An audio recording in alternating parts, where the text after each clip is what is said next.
Yes. Okay, here we go. I think I got it working. We're playing Posthumous, or however it's pronounced, that I played the demo of the other day. I'm so hyped. Oh god, that's loud. I will do a little bit of a mini sound, but warning. The novel contains cruel scenes which can cause discomfort, psychological violence, images of blood, death. Yeah, be careful. We're turning all of these, like both of these, I mean, off. Oh gosh, the sound so loud. Okay, let me double check the sound for you, so you will hear me double, because I have no choice but to check on my phone. Oh god, that's loud. That's so loud. Okay. Okay, wait. Does this sound loud enough for you guys, or is this?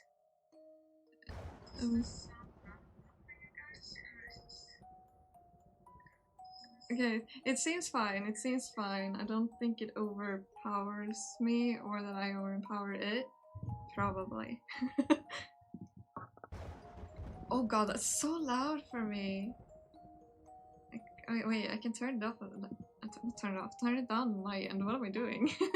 I could just turn it down a bit. For me. Keep it loud for you. Yes. Okay, so I have about 2-ish hours to play. Can I continue? Okay, no, it doesn't count. The demo.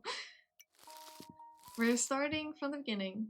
We have read this book already though, so this won't be new. We are all cursed. The curse devours us from the inside. Does no one see it? Does no one feel it? Does no one understand? It won't let go until... I was so excited, even though I've seen this before. I've read this before, I mean. The world throws off its sleepy haze and slashes at my eyes with a flash of lightning. My eyes are filled with the heavy, measured clatter of droplets against the roof. There's a damp, somewhat earthly feeling, earthly smell, oh gosh, to the air, a mixture of the withered grass and soil. And a cloying scent fuses with it. This aroma. Lilies? Vanilla? Cursed. A quiet, lifeless half-whisper sends chills running down my spine. I flinch and turn around. Sorry if I clear my throat a lot. The girl stands under the awning of the railroad station, hiding from the rain and not looking at it. Her gaze is empty. Her fingers draw messy.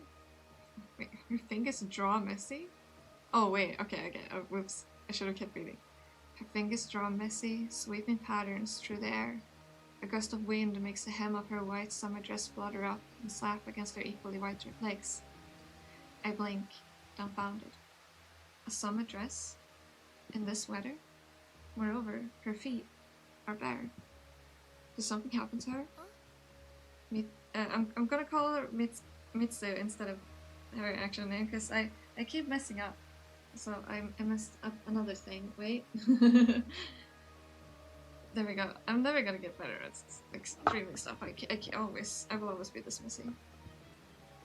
Yes, that's her name. Mitsu. What are you taught? We are all cursed. She turns towards me, but her eyes remain blank slits staring into the void. Mitsu, my classmate, my friend? I don't know. I don't know much about anything at all, but I'm certain of one thing. Mitsu looks scary. Where did I go wrong? How can I undo all of this evil? Another flash of lightning distorts her beautiful face beyond recognition. Everything around me. Nothing but misfortune. I'll try. I'll break the curse. Ano chorus. Ano chorus? An unfamiliar word. Could it be a frightening spell? Is Mitsu trying to scare me? Yeah, probably. The atmosphere is favorable. A thunderstorm, lightning flashing, not a soul around. No one around. No, I better not think about it. Is Mitsu waiting for a train? Or is she hiding from the sudden rain thunderstorm like me? There's no one else at the station. It's better to listen to Mrs. Strange speech than be left all alone waiting for the rain to stop. It's better to be with anyone than to be left by myself. The curse. Break it. It's dark. It's under the skin. It's devouring me. It's everywhere. Everywhere, everywhere. Hurry. Hurry. Mita's words are like a malicious spell. It kills. It kills. It kills. Mitsu, stop. Why me? Her laughter bursts from her lips so suddenly that it's like another crash of thunder. I jerk backwards and inadvertently trip over Mitsuko's bag, which had been standing next to me. I don't know why I read her actual proper name there for that moment. Her empty eyes stare blindly in my direction. Who's there? Are you cursed as well? Everyone in this world is doomed. I don't think everyone is. I want to reassure her somehow, so I step closer to her. I reach out to touch her deathly pale skin. As soon as my fingers slide over her white shoulder, Mitsu's whole body shudders. She staggers back and lets out a heartbreaking scream. Oh.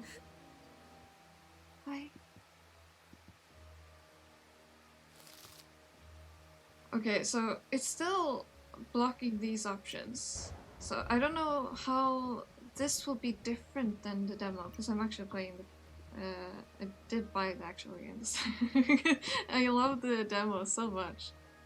So we shall see if it opens up those options or something, or maybe those are locked behind some, like you have to play the game maybe once or something. I should not start on Mitsuki. I step back, cursing myself my stupidity. I'd wanted to make it better for her, but as always, it went wrong. All of us will die. We're all going to die. Sorry, I gotta get home. I can't take it anymore. I dash out into the pouring rain. The fear of loneliness dissolves, defeated by a far more unbearable feeling. I lose track of how long I've been running. The noise of the downpour goes silent. The only thing that echoes in my ears is the sound of Mitsu's despaired voice. Cursed. Doomed. Destined to die. Calm down, Aki. Oops. I stop, happy to realize that there are people around. A woman walks past me. Her poisoned green umbrella cuts through the gloomy grayness like a lighthouse beam. What a blessing. I'm not alone anymore. And far from Mitsu, whose madness seems to be contagious, like a cold. If I keep standing in the rain like a dummy, I could end up getting sick for real. Good thing home isn't that far away. I head down the familiar road, noting a woman with a poison green umbrella passing by. I'm back. The light in the kitchen is on, which means Dad has already returned from work. Dad? He doesn't move. He only continues to study his hands, which rest on the table before him. So we still... I wonder... Alright, I won't disturb you. He's just sitting there, sad and gloomy. Once again, there's no point in talking to him. Oh, I'm realizing the flower is here as well. Okay. So another spot that has it. A bit of my own business, lest I cause trouble again. Is there anything else of interest on this? No, I don't think so. I still remember, like, what is happening with the poster? Here I am. What a day. The first thing I do is tiredly slide over to the bed, where I forgot my graces this morning. My sewed clothes cling unpleasantly to my skin, but seeing my old friends is far more important to me than some damp duds. Hey. 3 absolutely adorable dolls sit side by side, like close sisters. The graces never fail to please my sight. They bring me wonderful happiness and prevent me from giving in to despair. One is so pretty she seems to glow. The other looks brave and bright, pure from all darkness and evil. I realize her flower also has 3 petals. The third resembles a blooming bud, and, for some reason, I imagine her being full of love for someone. I spent long evenings fantasizing about the adventures of Graces. All of those dreams were always kind, bright, and cheerful. Thanks to these dolls, I don't feel lonely. I'm not alone when I'm with them in my room. And of course, there are 3 of them. 3 is a great number. A number for the salvation from the 3 misfortunes. You wouldn't believe what happened to me. Meads has completely lost her mind. She's been weird enough lately, but today she was downright freaky. She talked about curses. I tried to pull off my blouse, but get tangled up in the wet fabric that clings to my skin. I trip over a volume of manga lying on the floor and nearly slam my body into the window. I've always endured these kinds of little mishaps. Better not dwell on that fact and just go to bed. Am I cursed? Perfect timing. Curses don't exist, right? The Graces don't answer. We'll manage somehow. Yeah, we'll manage.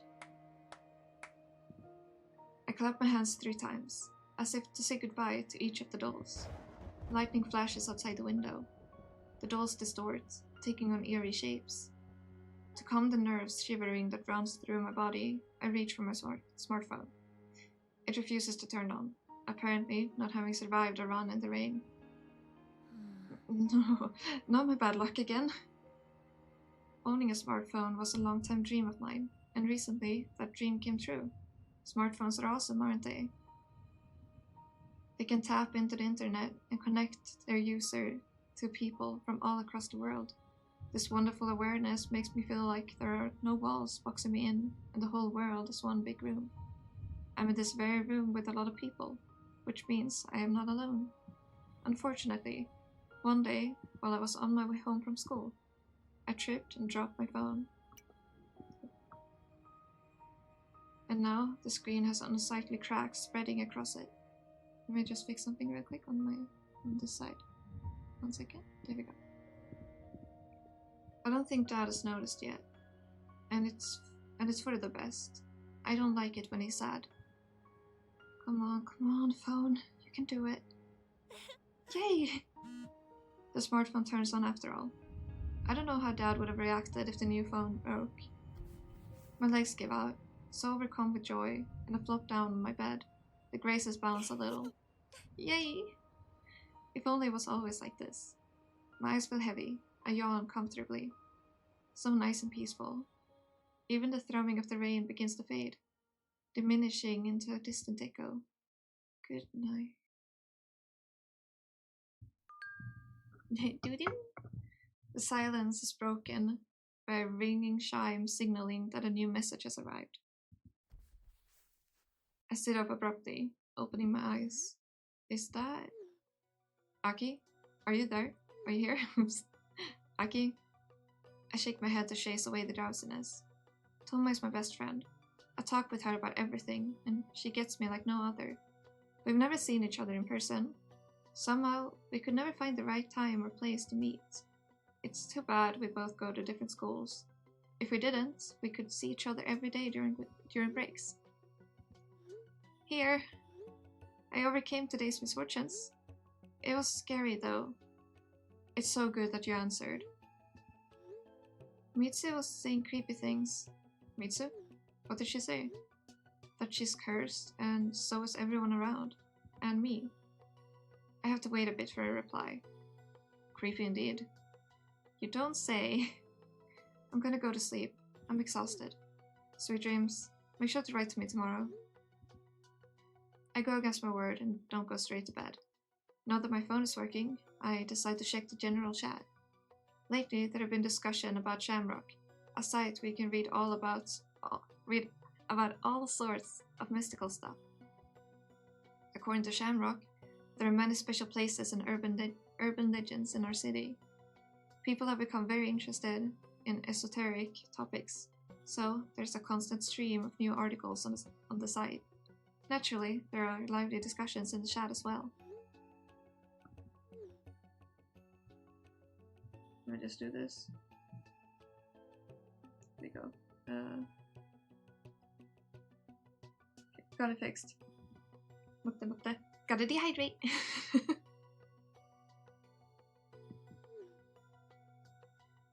Oops.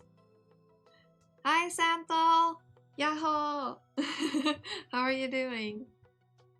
I don't know if you were here during me reading the demo of this yesterday, so I'm rereading this part. Hopefully everything works. I hope the sound is okay too. My throat is acting up a bit, but a bit tired, but otherwise I think I'm okay. To be fair. I'm having fairly good days. I don't know if I should be worried. Not happy about it. A mystery! Do you believe in curses? I believe in magic. What are you getting at? They say Mitsu has been cursed. Huh? Mitsu? Why did they bring her name up again? Oh right, I forgot that I'd invited a few friends from school to this chat. Mitsu who? A classmate. A classmate. She used to be normal, but now it's like she's been replaced with a doppelganger. And what do curses have to do with it? She's creepy, seriously.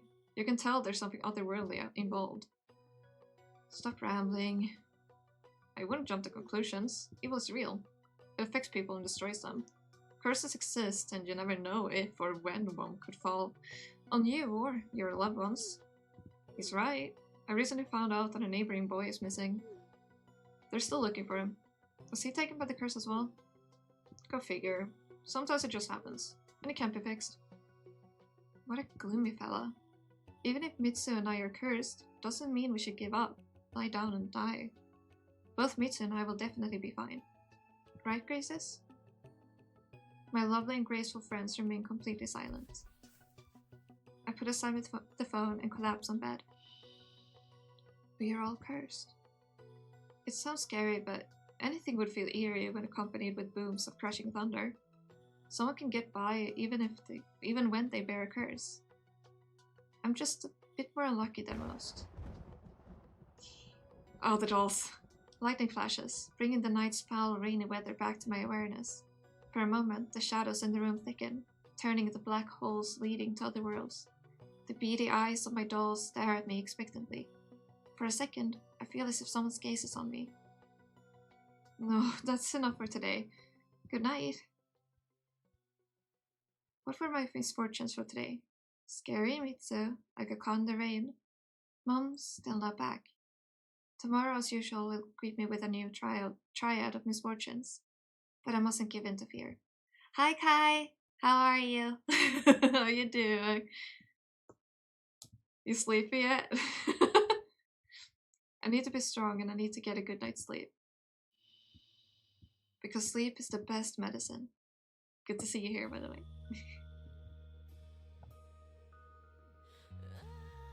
Oh, okay, so it is different. We get like a flower that grants wishes. I want. Oh gosh. Sleep is the best medicine. We shouldn't give up.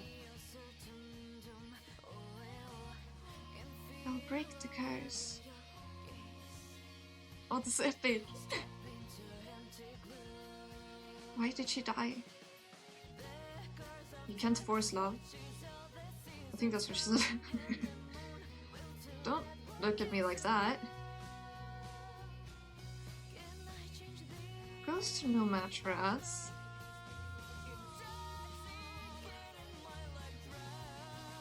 How many ways are we able to die in this game?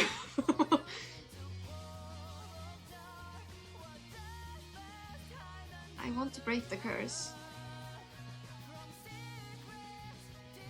The summoning, the hex, the love spell.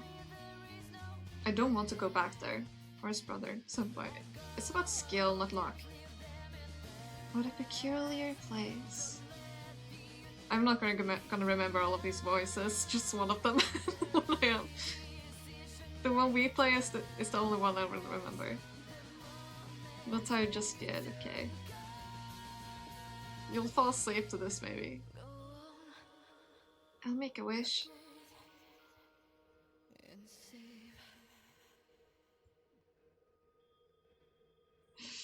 Oh, that makes me so excited. Ah, we did not get that during the demo, so that was nice. Gotta dehydrate. Gotta dehydrate.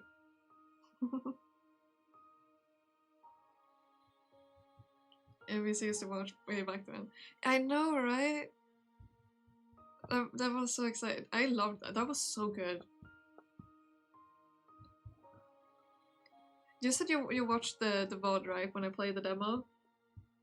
So far this is exactly the same, except that intro thing there. So we weren't able to pick any other choice on the previous ones either, so I don't know if you have to play through the game maybe once and then you get new choices. I'm not quite sure.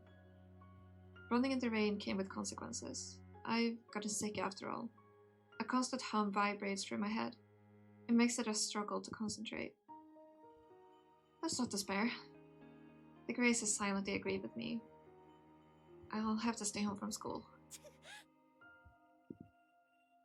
Even better, to sleep a bit. This person is me, literally just sleeping all the time. I can't keep my balance and I stagger backwards, accidentally smashing my pinky finger against the nightstand. Ouch. Ow. After getting my wits back about me, I safely collapse onto the bed. Sleep. Okay, I'll let the music play. Suddenly, a soft melody plays. I move my head lazily, trying to recognize the source of the sound. Oh right, my phone. Tomo is calling me. The moment I realize this, the call ends. Are you okay? Probably. Sorry, I couldn't get the phone in time. You were sleeping for a long time. I missed breakfast. Dad was still left for work now. Okay, Are you sure you're okay? Looks like I made Tomo worry. I don't want that. A cold isn't that big a deal. Shall we play? You promised to teach me some new things. Chess have so many pieces. Can't memorize them. Rook is the one with the hat, right? There's a pause. I yawn and stare at the slim ray of light falling through the curtains. Sometimes, if you stare into a ray of sunlight for a long time, it begins to feel like someone's watching you from the other side.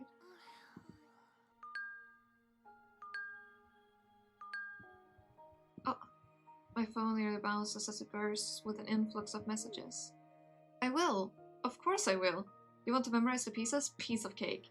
Let me explain. A pawn is the most common piece on the board. Toma begins sending long, explanatory messages filled with information. My head continues to throb painfully, so it's hard for me to retain anything I read. But I'm just glad that Tomo is happy. She loves chess and all sorts of board games. I really want to meet her and play face-to-face someday. Do you really like this bear that much? I adore him. I wish I could buy a plushie of him. The bear featured in the emoji stickers is the mascot of the popular Totomo restaurant chain. Getting my hands on a plushie of him is my life's mission, but that elusive bear keeps slipping away. I marvel at his image on the screen. I really need you, buddy. I can't wait to get you. Aki, how should I put it? He's creepy. Tomo doesn't understand anything about this world, even though she's got the smarts to be great at chess. Totomo Bear is the best, and that's that. I spent the rest of the day lying in bed, occasionally texting Tomo. The drowsy feeling doesn't go away, and it only intensifies thanks to the gloomy weather. I think I'd somehow managed to twist my leg a bit at some point. My ankle drags my awareness back to it time and time again with its nagging pain. But I'm soon struck with the brilliant idea to put something soft underneath it. Alas, I misjudged my strength as I pull a decorative pillow out from under a huge plushie cat, and it flies into the mirror on the wall. The sound of fracturing glass splits the room. I still don't understand how you would break the glass with a decorative pillow. How? A few shiny shards fall to the floor along with the pillow. Oh, no worries. Just a minor misfortune. I have to keep myself occupied. Do something safe. So, last time when we played this, now I know that you can save, so. We chose to do our homework and we stabbed ourselves in the eye. I have a feeling if we grab some juice, we will fall down the stairs. If we exercise, we will obviously get hurt some way. So let's get some juice and fall down the stairs again. I make my way to the ground floor. There is such an impenetrable silence all around that it almost seems like the house is uninhabited. Even when Dad is home, the stifling atmosphere doesn't ease up in the slightest. He's quiet, as if he were undead, though he used to laugh loudly and joke around. Oh, guilt makes my throat even more sore. I go into the kitchen and pour myself some water, no longer wanting use. It's tasty as... The water goes down the wrong throat. Of course it goes down the wrong pipe. I cease with a cough and the glass slips from my hand, but I manage to catch it on the fly. Phew. Ah, but it's too late. Water is already spilled everywhere and the glass is now wet all over. Way too wet. It sneakily escapes my fingers. Oh, I was about to say, oh, we're still lucky in a way because we caught it, but nope, never mind. I spent some time cleaning up the mess. Night arrives and darkness spreads, overtaking my room. To keep us occupied for the night, I decide to open up the chat room. The boom of fascination in the paranormal hasn't waned a bit. Someone had thrown in a link leading to another chat room earlier. Allegedly, someone in it could predict the future with stunning accuracy using only a single photo. I watch as everyone slips into two camps. One believes the predictions to be true. The other thinks it's all some silly nonsense. Feeling bored, I decide to give it a try myself. I take a photo of the Graces for fun. I'm of mind to send a picture of one of them, but which one? Last time we took the doll on the left, so let's go with the one in the middle. I send a photo into the chat room. It doesn't take long for the reading to appear on my screen.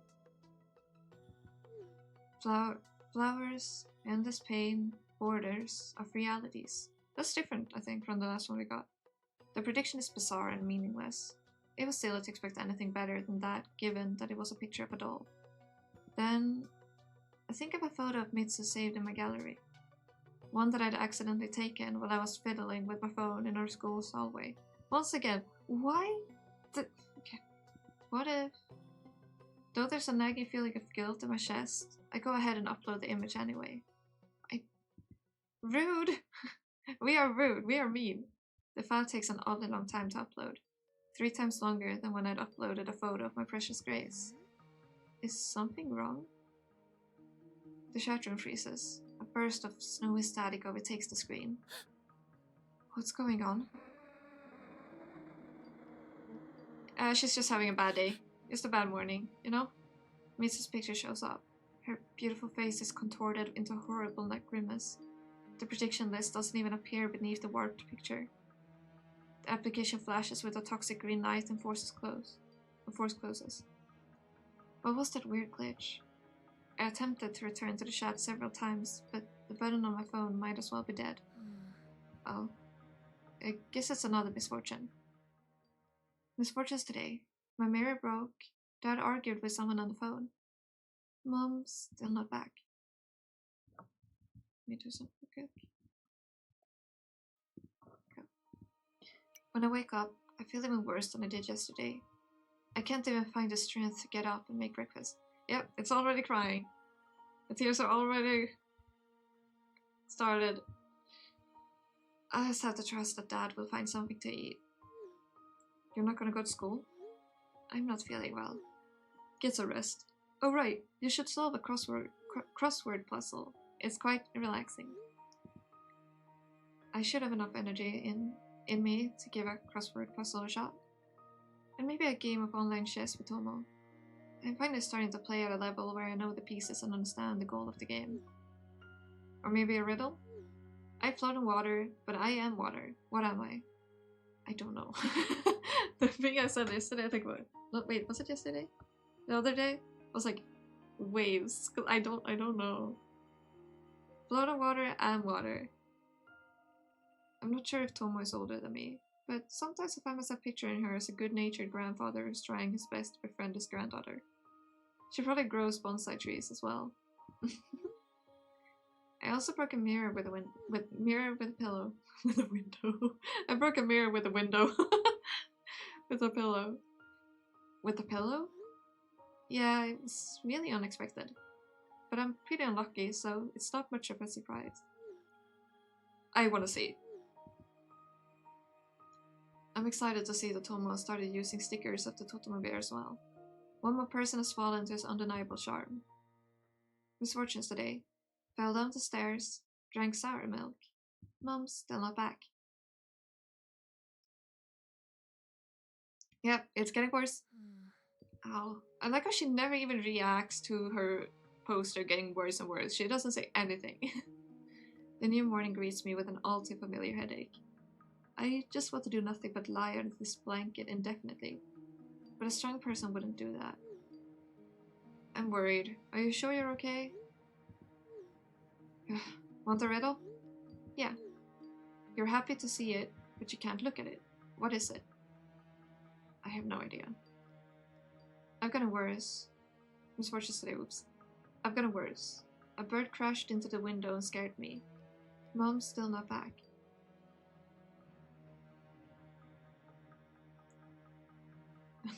It's become the puppet. Have any of your classmates come by to visit you? I forbade them from visiting. And I forbid you too. I can't let you catch the curse. Catch this curse, oops. The curse? What do you mean? Misfortunes today. Got a paper cut. Dad spent the night somewhere else. Mom's still not back. I like the smile is just down there like, ha ha ha, fun. I wonder what it says down like on the poster there. Is someone watching me? Maybe a bird? Also, I wonder what's on the poster. Grandpa the 33% Totemo poster. Because it looks kind of like the intro, like the girls from the intro. Maybe it's just my imagination playing tricks on me. But, phew, I bumped my fingernail against the closet. It hurts. Dad was breaking dishes in the kitchen. Mom's still not back. The fact that it hurts is written in red is ominous. When am I going to get better? No, bad thoughts must be chased away. I decide to distract myself and read the general chat. I wonder what they're discussing today. I hope it's something fun and not just more conversation about the horror stories from Shamrock. Animals, dances, real... Hi Rika! Yaho, how are you? I hope you're well. Nice to see you here. I need to catch one of your streams. I'm missing them. She died. I'm serious, guys. She died. The curse worked? No way. Scary. Stop rambling. What if it's contagious? I don't want to disappear or die. Rest in peace, Mitsu.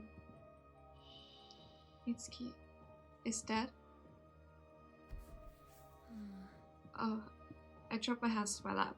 My fingers stiffen and tremble slightly. It's as if there's an electric current pulsing through them, sapping them with sharp, painful tingles. Dead. How could this happen? I saw her at the station only recently. I can't wrap my mind around the fact that someone I talked to just a few days ago is no longer in this world. I didn't know Mitsu all that well, but I still feel completely devastated. Devastated and heartbroken. She died. Died. Why? Was she ill? It was a very cold and rainy night. Or... It's dark. It's under the skin. It's everywhere, everywhere, everywhere. It kills, kills, and kills. Is the curse truly real? Mitsu foreshadowed her death and not even a week had passed before she was gone. Is this possible? Breathe. Calm down. I try to take a breath, but I choke on thin air and spiral into a coughing fit. Don't worry. Don't worry. The melody I'd set to Tomo's number begins to ring. It sounds different, creepy, abnormal, desperate with madness. I dropped the call immediately. Could it be the work of the curse? Also, I'm glad you're okay. Then I'm going to die too? When? When I give up like Mitsu did? When I lose my mind like her? When this weird sickness completely breaks me down? The light bulb overhead blinks and goes off, plunging the room into clammy darkness. I doubt Dad is going to buy a new one anytime soon. I'll just have to live in darkness for a while. How did she die? Anyone know the details? She probably died a horrible death. Stop it, have some decency. They say the death was connected to some girl. What girl? I don't know her name, but they say it was all her fault. Since the cause of her death is being kept a secret, something out of the ordinary happened, right? Makes sense. Do you think I'm cursed? I don't think it's really a curse. Mitsuki died. She was cursed and said that I'm the same. I get so... oh. Wait. Whoops. I get so nervous that I type almost blindly. Tomo doesn't reply for some time. I get even more nervous. If Tomo ever left me, I wouldn't be able to live with such horrible misfortune. Do you want to break the curse? My saliva becomes bitter as my throat. As bitter as my throat. My throat. My thoughts. Goodness. My saliva becomes as bitter as my thoughts of the future. I don't know. What are you going to do? I don't know. I need to get some rest. Would you like to meet up? Oh, I'd be happy to. But later. I don't want to infect you. Get well soon. I go offline. Oh god, I forgot how horrifying the poster becomes. Oh jeez. Like, that poster is genuinely so bad. Okay. I don't want to think of anything. I don't want to read the chat. They're going to debate all night whether Mitsu was ruined by the curse or that mysterious girl. I'll have to wait for the topic to die down. I collapse onto the bed, keeping my gaze bolted to my calm, unwavering graces. Graceful and precious as always, young maidens bringing light. You're the only ones I have. What should I do? I don't want to fall victim to the curse. What if it's already gaining strength?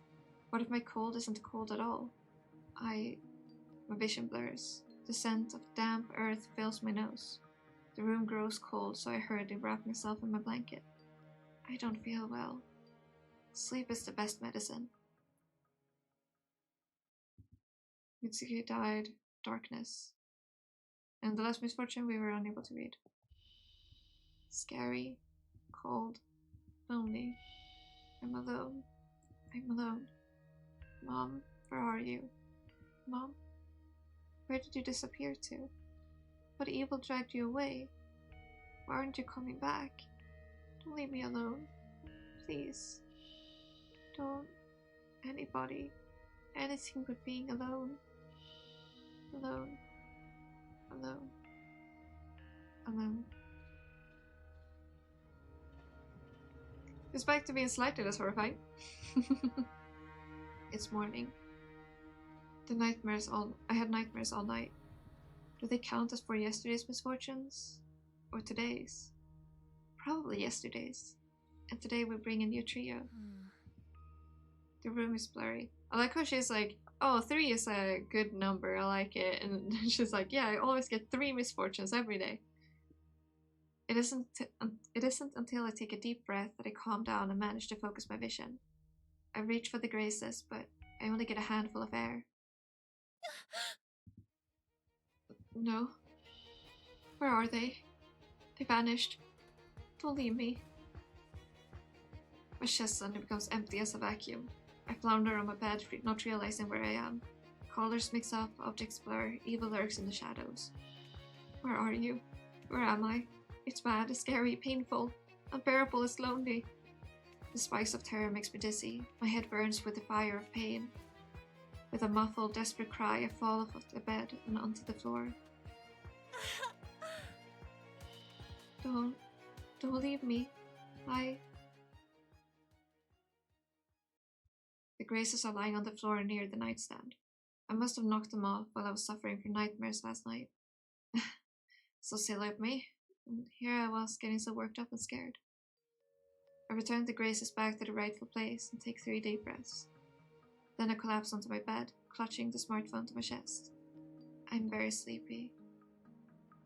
I should look what the buttons for my model are so I could go into scary mode. Should I do that real quick? Wait. Let me try and do that. 1 second. Let me hide myself. Can I do it? Okay, just hiding myself for a moment. Figuring out my hotkeys for okay. Is it this one? Okay, no, not that one. Let's see here. Maybe this one. Okay, okay. Let's see here. If I... You will hear it though, but let's try this. It would be funny. Here we go. Okay. Let's hope I remember the button to put it on middle mouse button 3. I doze off for some time. My hands are still trembling slightly. This cold doesn't want to go away. Is it really a cold? I don't feel hot like when I have a fever.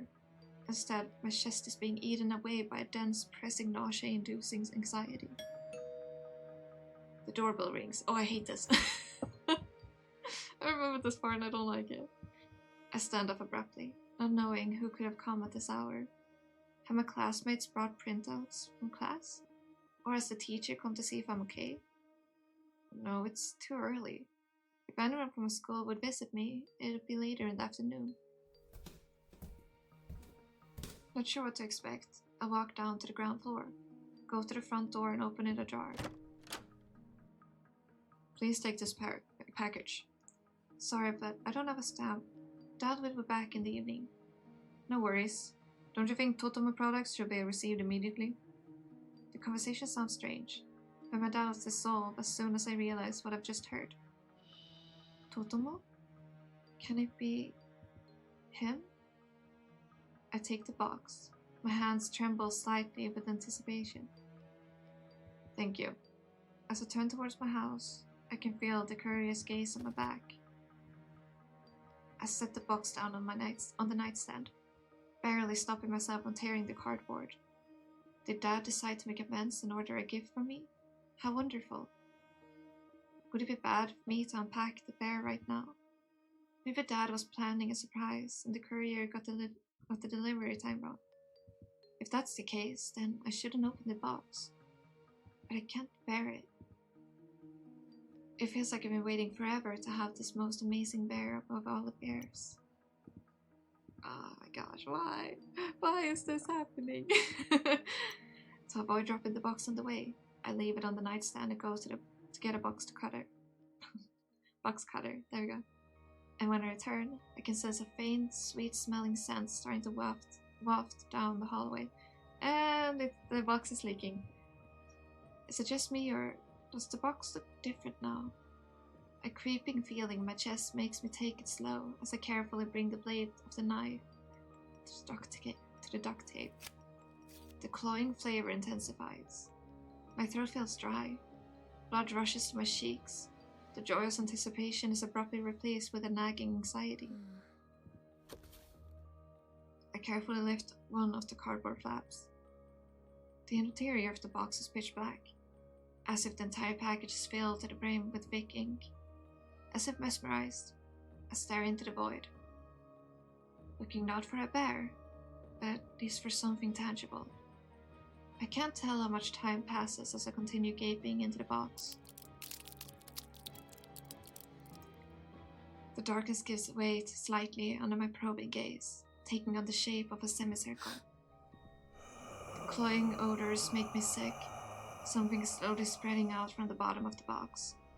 From inside the cardboard comes a faint, wheezing breath. What is this? The moans grow louder, more insistent. Taken by an impression, like I'm influenced by a wicked spell, my hand reaches for the second still closed flap. My trembling fingers approach the cardboard, which throbs slightly like the intermittent breathing of something vaguely alive. Stop moving closer! Just a bit more and I'll see what Dad ordered. It's definitely not the totem bear's pushy. But then what could it be? Why is it breathing, moaning, emitting this horrible stench? I barely perceive my fingers touching the cardboard flap. It's neither hot nor cold, but barely warm, unpleasant, and a little sticky. I just need to pull it. One simple movement. Right now. And then we go into this. It's like... Excuse me. Okay, sorry. How did he get in here? Did I forget to lock the door? What a horrible mistake. I twitch, feeling both fear and relief that I didn't wind up seeing the true contents of the package. I'm sorry. I think I've delivered this to the wrong address. I see. If I may. He picks up the box, not concerned at all that his fingers are not dirty with the black liquid dripping from it. At the threshold, the courier bows slightly to express his apology. Then, as if nothing strange has happened, he passes through the gate and walks down the road. I stare silently at the empty, dusky street for a while.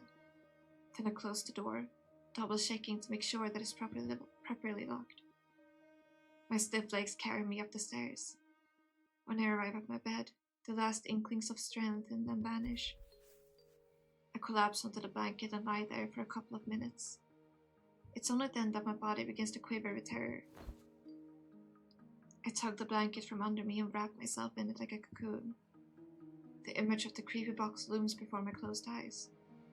Looks like Dad didn't buy me a bear after all, so it definitely wasn't a bear inside. But then what? Does it matter? What was all of that? More misfortune? But this one was worse than anything I've ever experienced. Does the curse work that way? It horrifies me to imagine receiving packages like that every day. It's scary. I want to drift off as soon as possible. Sleep is the best medicine. Right now, I need it more than anything. Don't know about that. I don't know if you need sleep that badly, eh? Any and all attempts to sleep turn into anxious, nervous tossing and turning. I freeze, hiding with my head under the blanket, and try not to move.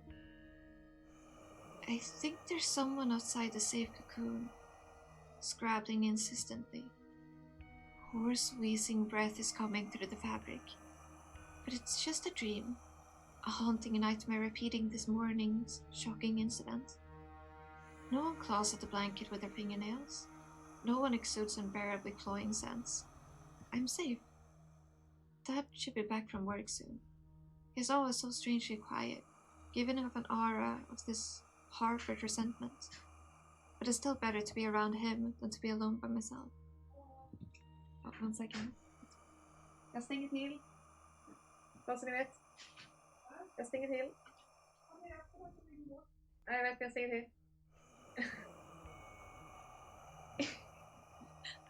My parents are delivering something for me. I think that I hear the clicking of the lock opening downstairs. Having calmed down a little, I open my eyes. Yeah, that's what you want to see when you open your eyes, yeah?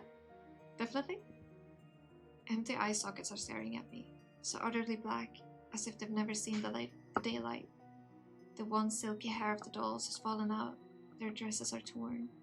Their hands and feet are soiled with something that looks like mud. The dolls resemble creepy doppelgangers of unbeautiful graces. Let's just do this, give it a little bit of a look-see. Let's save it here. Let's save it on the very pretty dolls. The dolls resemble creepy dolls. Yeah, that's weird. Doppelgangers that have been buried somewhere far, far away and are eager to rise and take someone's place. I don't understand what's happening. Is the nightmare not over? Why graces? Anyone but them. Anyone but my best friends. Curse, don't you dare touch them. With a titanic effort, I force myself to blink. The eerie vision is gone. I immediately throw off my blanket and look around. The graces, my usual, most adorable graces, are sitting in their place on the bed. What a nightmare. I don't even want to think about what might have happened next. What might happen next. When will the curse twist next time? Dad? Tomo? Don't. My headache has gotten much worse. The migraine that racks my head is joined by a nagging sense of anxiety and fear from future nightmarish visions. Did Mitsu feel the same way? Like something from the outside was chewing its way through her skin, trying to get to her heart. Is there no way to end all of this? I feel like a stuffed and overflowing piggy bank. Time after time, day after day, I absorb so many various misfortunes. 3 misfortunes. 33 misfortunes. 333. 3,333. 3 million. 3 billion. 3 eternities of misfortunes. Tired. I still believe she's been overtaken by evil forces. Mitsu again. She's dead and gone, enough of this. What if she could be saved? What if she could be saved? Isn't it sad? Saved? How? How do you break the curse? Sacrifice a rooster at dawn. Very funny. Don't eat meat? Even funnier. Go to the temple of the monks and do a purification ritual. Put crosses on the walls. I'm not joking. People attract trouble to themselves with bad thoughts. Relax and things will get better. No, it doesn't work like that. You don't say. Is there something of shamrock about breaking curses? It's mostly some nonsense. Please, I need help. It's all in your head, like with Mitsu. No. And of course. Huh? That sounds familiar. What is this? An antidepressant? It's a flower. It grows on a hill outside of town, near the cave. Never heard of it. I read on Shamrock. Hold on, I'll post a link to the article in a bit. It's a local rarity. Don't distract me, damn it. This flower blooms no matter what time of the year it is. They say grants wishes. Seriously? No kidding. Can you make infinite wishes? Only one, lol. Keep dreaming. If I make a wish, will the curse go away? That's what they say. Because rumors are so credible, right? Piss off. And a chorus. I know where that hill where the cave is. Just a couple stops on the train and I'm there. But can I trust strangers in the chat room? I'll try. I'll break the curse. Ano chorus. Oh, there we have the beautiful poster again. Right. Mitsuki mentioned that flower. That's why the name sounded familiar. Mitsu wanted to fight the curse. Does this mean she believed that Anokoris grants wishes? Did she ask the flower to lift the curse? But it didn't work. She died. So difficult. Look how pretty it is, right? It's so gorgeous. Wait a minute. Someone in the chat room said that Mitsu's death was some girl's fault. Was the girl the reason the evil spell couldn't be broken? Oh, Mitsu, what the hell happened to you? Who is to blame for your death? Did you know how to lift the curse? Mitsu, I want to talk to you so badly. Why didn't I think of asking you for the details? Maybe together we could have managed and you would have lived. It's just like my grandmother used to say. Is there any way to contact the dead? Speaking of grandmothers, I tried Kokoro-san once. It didn't work. Who would have thought? Kokoro-san's BS. Are there any other ways? It's not easy to contact the dead. You need special circumstances. Come again? Magic. Not quite. Special places hold special power. For example, some places may allow you to travel to other worlds. Dude, go sleep it off. These places always exist, even if they weren't there before. I kinda don't get it. It's the only place where you have a chance. I don't understand a thing. Do they mean the hill with the anacoris? I'm tired. I'm so damn tired of all these misfortunes, doubts, and fears. My head keeps buzzing. Why do I have to deal with all of this alone? Dad, why don't you come to rescue me? Mom. Okay, we're still not allowed to do our own choices. Try to sleep. Maybe I should sleep some more. Rest. Gather my strength and then act. Or maybe I should do nothing at all. It's pointless to put my hopes in some flower. It's pointless to think about Mitsu because she's already dead. It's pointless to go anywhere. I want to sleep. Screw it up anyway, it's always like this for me, with all these misfortunes. Perhaps death isn't such a bad thing. It is no more pointless than a life full of constant bad luck. Pessimistic thoughts completely fill my tired, foggy head.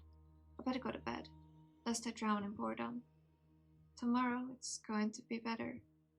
I'll handle tomorrow's misfortunes better than today's. Meet them with the usual smile. Mom used to say that she loved my smile, that strong people are never sad. Mom, please return home tomorrow. Don't leave me. Tomorrow, Tomo? I'll find you. Don't give up. I want to reply, but Tomo is already offline. Don't give up. Okay then. Vaguely hoping to learn a few more details about Anacoris, I switched to general chat. Aki! Her names are also 3 letters. Yay! What is this? Is my phone now cursed as well? Is this a new misfortune? No, don't. I wonder if there's anything that could be seen in this.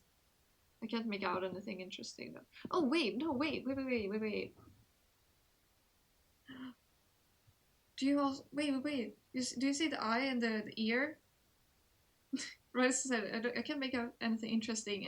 It's the photo of Miso again, the one with her eyes like all messed and everything.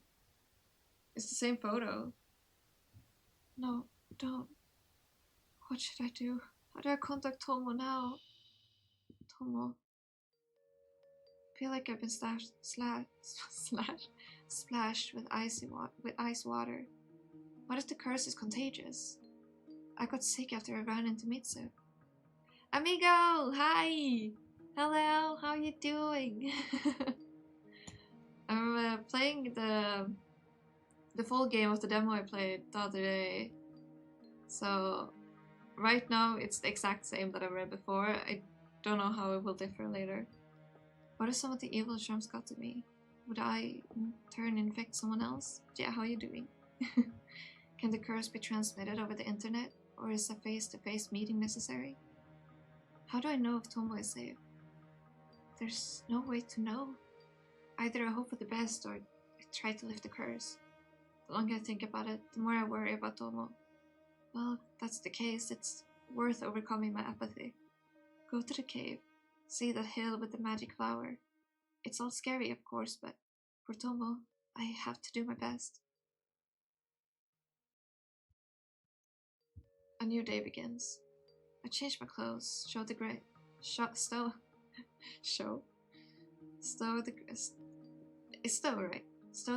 in my bag and hit the road.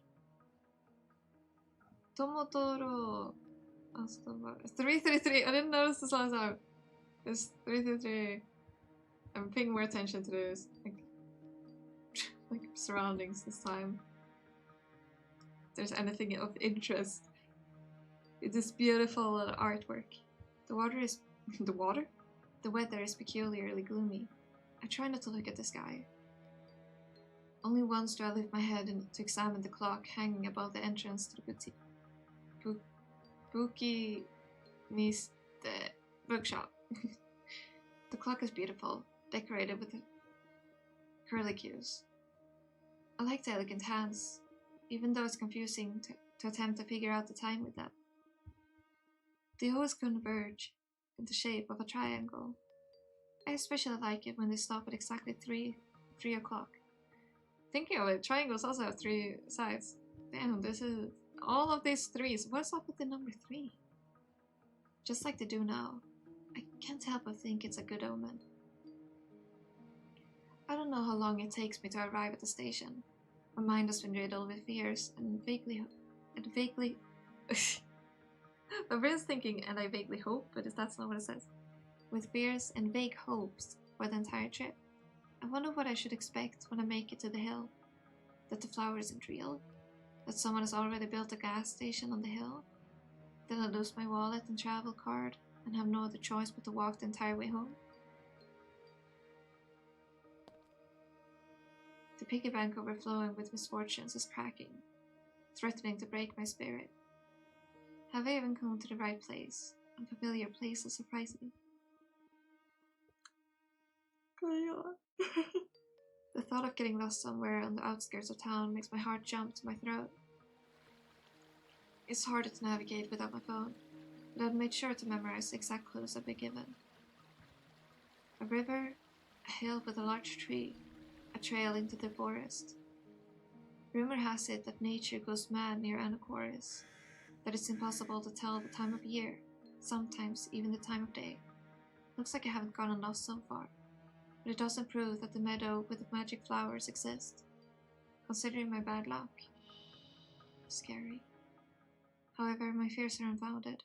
The hill, the cave, and even the mysterious Anacortes turn out to be as real as Grace's in my bag. The cave looms back against a row of gloomy trees. A coldness issues forth from its maw. I pause for a moment, afraid to draw any closer. Forward, Aki. There's no going back now. My throat is dry. My vision is blurry again. I don't want to go any closer to the creepy cave. I can feel that its stare is aimed at me, issuing forth from its dark, stony mouth. My intuition screams at me that there's tremendous misfortune waiting within. A fate far worse than the likes of receiving a creepy package. No way am I ever going inside. Having mustered up my courage, I get closer. Much to my relief, the entrance to the cave is blocked by a mesh fence. Dark stalks intertwine on its corroded metal like spindly threads. A heavy-looking corroded tool lays on the grass nearby. I think this type of tool is used to snip bolts. Bolt cutters, I guess. A slight shiver runs through my fingers. There's an airy desire, like that of a feather's touch, driving me to pick up the tool and cut a hole in the fence. I'm gonna yawn. I got a yawn there for a moment. That incomprehensible impulse evaporates as soon as I remember the cave. There's no need to meddle with it when I've come here for another purpose entirely. Anacortes. The unfamiliar flower beckons with unusual coloring. It begins to feel like I'm an insect being drawn to a dangerous deadly flame. I want to touch the translucent petals, but I'm afraid of getting burned. Chances are such a plant is poisonous enough to eat through the skin and down into the bone. I've never seen such a flower before, though its shape seems familiar. It smells very strongly of something cloyingly sweet. Lilies, vanilla, mystic. Have I really grasped the thread leading to the salvation after all? Come to think of it, since it's being haunted by 3 misfortunes, it stands to reason that good fortune might be possible as well. First fortune, I'd learned of a way to lift the curse. Second, Anacortes is real after all. Third, my wish will come true. What can I do to make the magic work? Anacortes grants wishes, so for starters, I need to wish for something, right? Just like that. Huh? Something glitters on the mesh of the fence. Anacortes flowers had completely captured my attention, and I didn't notice some jewelry hanging next to one of the buds. What? A pendant? I touch it with the pads of my fingers. Oh jeez. What was that just now? Like frames from a movie. Memories? I can't make heads or tails of any of it, so I just shake my head and push those images out of my mind. The pendant is more important right now. It seems so familiar. Where did I see it before? Right. Mitsu wore this pendant all the time. She would keep it hidden under her school uniform. It was very dear to her. She came here, up this hill, to the cave, to Anacortes, tried to lift the curse, made a wish. Maybe she left her pendant as an offering. In exchange for a wish. I didn't bring anything. This detail wasn't meant. Oh. I accidentally double clicked. This detail wasn't mentioned in the chat. I'm confused. Mitsu didn't make it anyway. She died because of some girl. Do I have any chance for success myself? Alright, can't hurt to try. I take off my hat and hang it up like Mitsu's pendant. Sorry, Flower, I don't have anything else. Besides the graces, but there's no way I'm leaving them. I love this hat as well. It was a gift from my mom. It's not much, but maybe this way the magical flower can find my mom and bring her home. That emote. Dun, dun, dun, dun. I take a deep breath, count to 3 and exhale. My hand runs over the fluffy heads of the graces, giving me courage from them. According to Shamrock, I have to pluck a flower and then make a wish out loud. One wish loudly and clearly. I squeeze my fingers together at my chest, hesitating. All that's left is to understand exactly what I want. My wish has to be loud and clear. Please, please, dear Anacorus. I don't know if curses exist. I don't know if I'm indeed cursed, but I need help. What do I need most? A release from misfortune? I don't want to be afraid of being alone anymore. I want Tomo to be protected from the curse.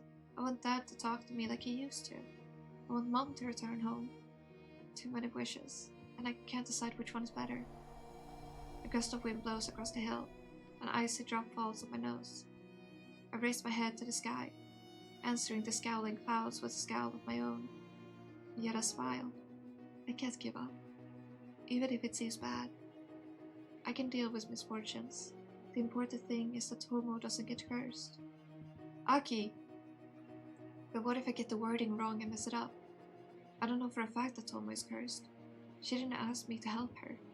You can't just go meddling with other people's lives without their permission. But what if? What's the best way? How do I make everyone happy? The best it can be. I really want to do everything right. Making a mistake is very, very scary. My luck is always so terrible. Why would Anacorus grant the wish properly? What if the flower gets it wrong, twists it, turns it upside down? What if the best for everyone winds up turning into something even worse? Okay, gotta dehydrate.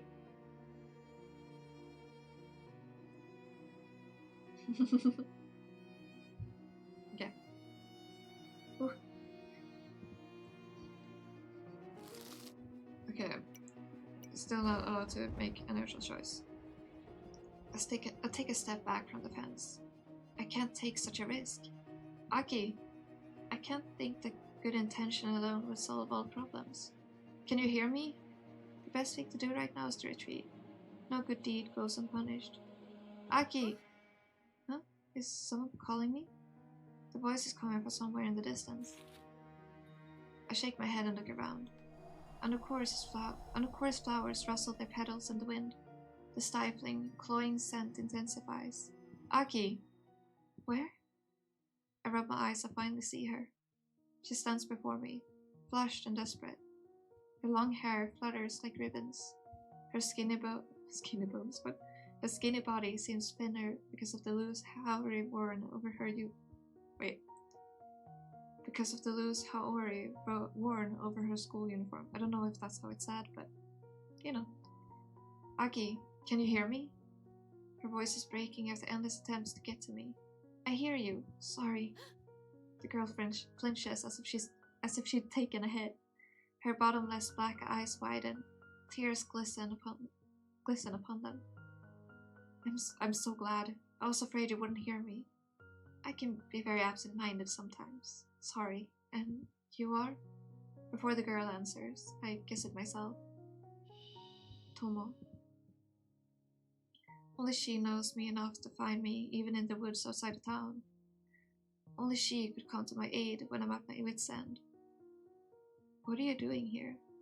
Tomo takes a deep breath, tucks a strand of hair behind her ear. Oh, see, accidentally clicked again. As if to help herself gather her thoughts, and steps closer. Have you made a wish? No, not yet. I mean, I wanted to, but I couldn't do it. I'm not sure. Toma nods silently. She still can't catch her breath. How did you know I'd come here to make a wish? How did you recognize me? I was so surprised. Is it really you? Of course it's me. Who else could it be? I'm so glad. At least I know what you look like. So, what do you think? You don't look like a grandpa with a bonsai tree. I'm not supposed to look like that. Indeed. How did you find me? Did your chessboard tell you? A chessboard can't talk. Toma becomes serious. They mentioned on the chorus in the chat, so I thought you'd be here. I couldn't contact you and I'd gotten worried. The curse got my phone. It broke. I see. Then we don't have much time. Am I going to die? Don't think like that, but we have to do something about your bad luck. I know, but it isn't easy to make a wish. What if I don't formulate it correctly? If I make a mistake somewhere? Taking a risk is scary. I know, but you can't win the game if you don't know the rules. Right. Like if you use chess pieces in a game of Go, it just wouldn't work. A wonderful comparison. Thomas smiles radiantly and mischievously, like a ray of sunshine brightening up a languid landscape. The chat stickers don't convey even half of her charm. But like the Tomo from the internet, she's noticeably animated when it comes to her favorite games. Her elegant image gives way to the childishness and enthusiasm of a person irrevocably immersed in their hobby. Too bad this isn't the place to be discussing chess. Playing with Tomo must be pure joy. I wonder if she'd invite me to visit. I'd love to, but first, a little nap to gain strength for the game. No sleeping. Sorry, I'm exhausted. You can't imagine what I've been going through recently. I can't go on like this, seriously, I can't. I tried searching the internet, but the subject of curses is too broad. I don't know what to look for. Mitsu knew what to do. She knew right away that I'm cursed. She mentioned on a chorus. I don't know much about this stuff, but I know for a fact that only on a chorus can help me. Toma nods with a slight hesitation. Yet you still haven't made a wish. It's scary. What if it will solve everything? What if the opposite happens and I screw everything up again?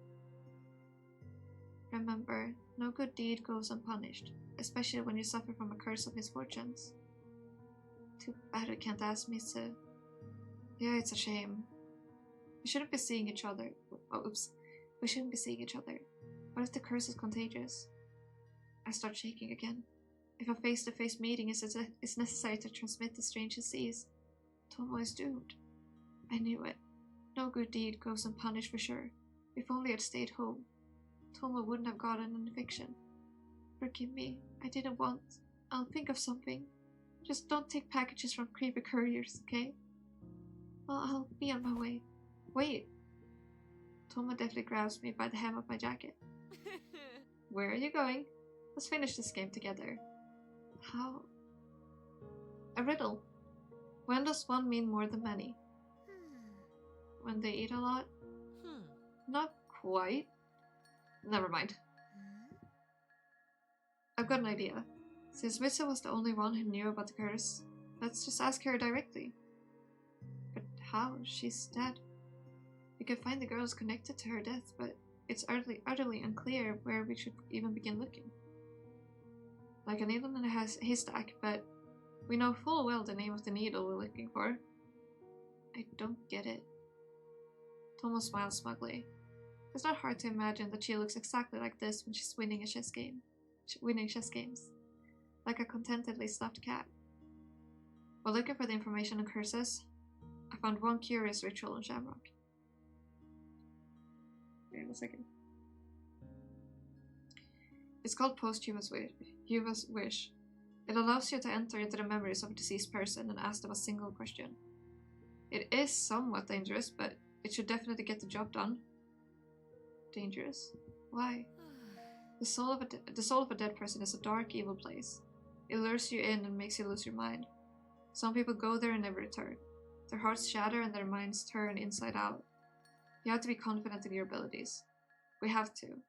I'll go with you. Are we allowed to do that? If it wasn't, I wouldn't have suggested it. What do we need to do? First, we need to have something that belonged to the deceased. I involuntarily turn around and glance at Mitsuki's pendant, which still hangs from the fence. I like I sometimes read her name fully and then sometimes I don't. Yeah. Second, you have to come up with a question you want to ask them. And, well, that's it. Sounds easy enough.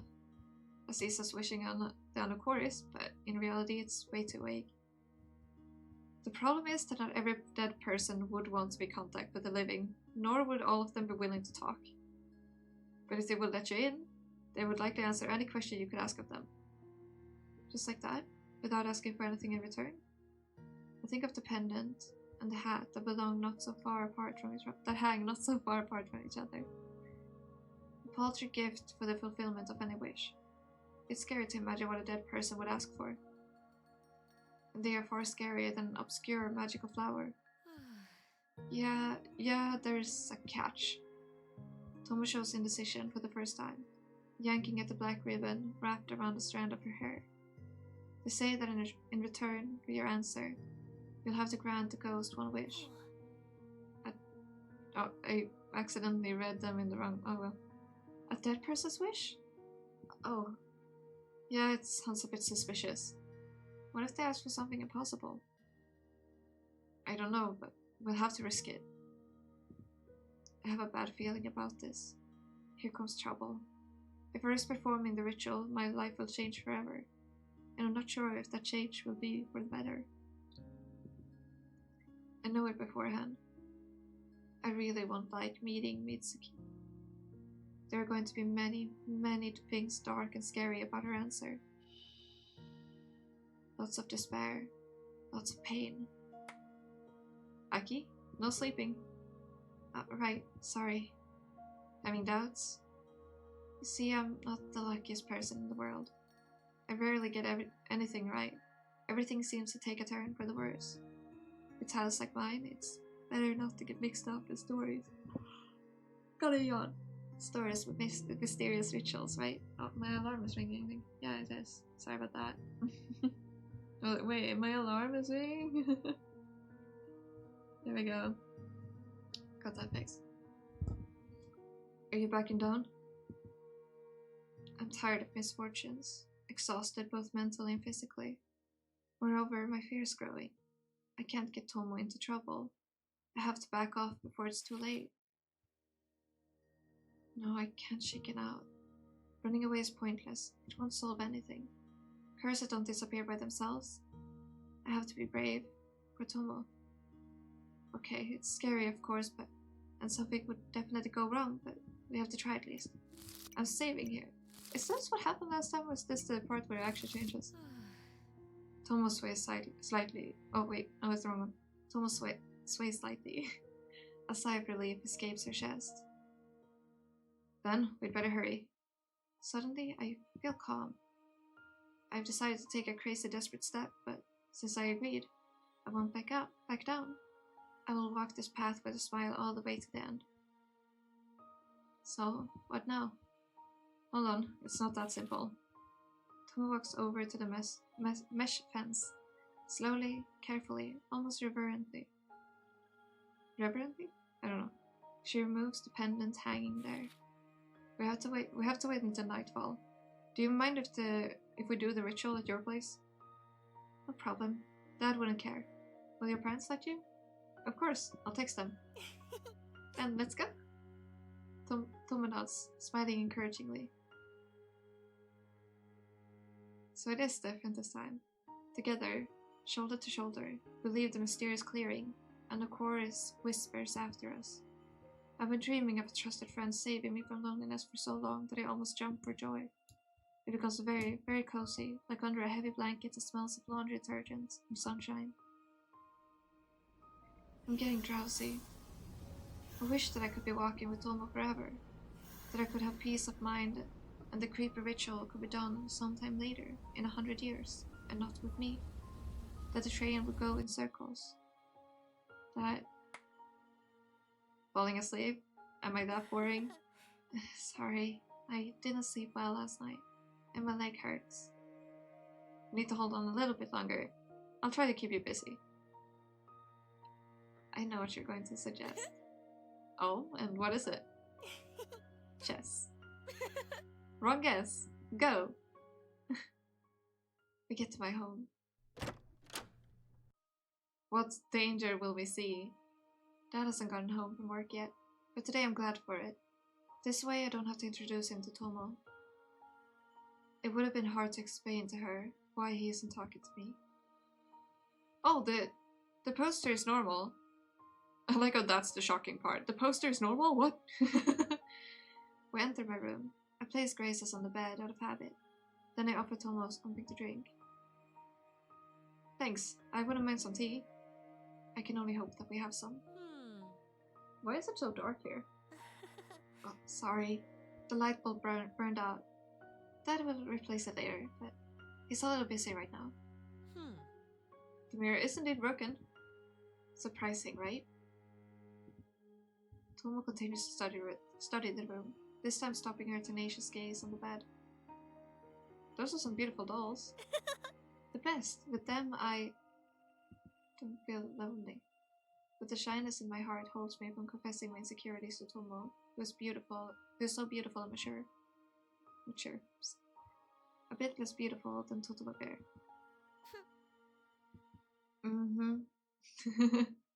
Uh-huh.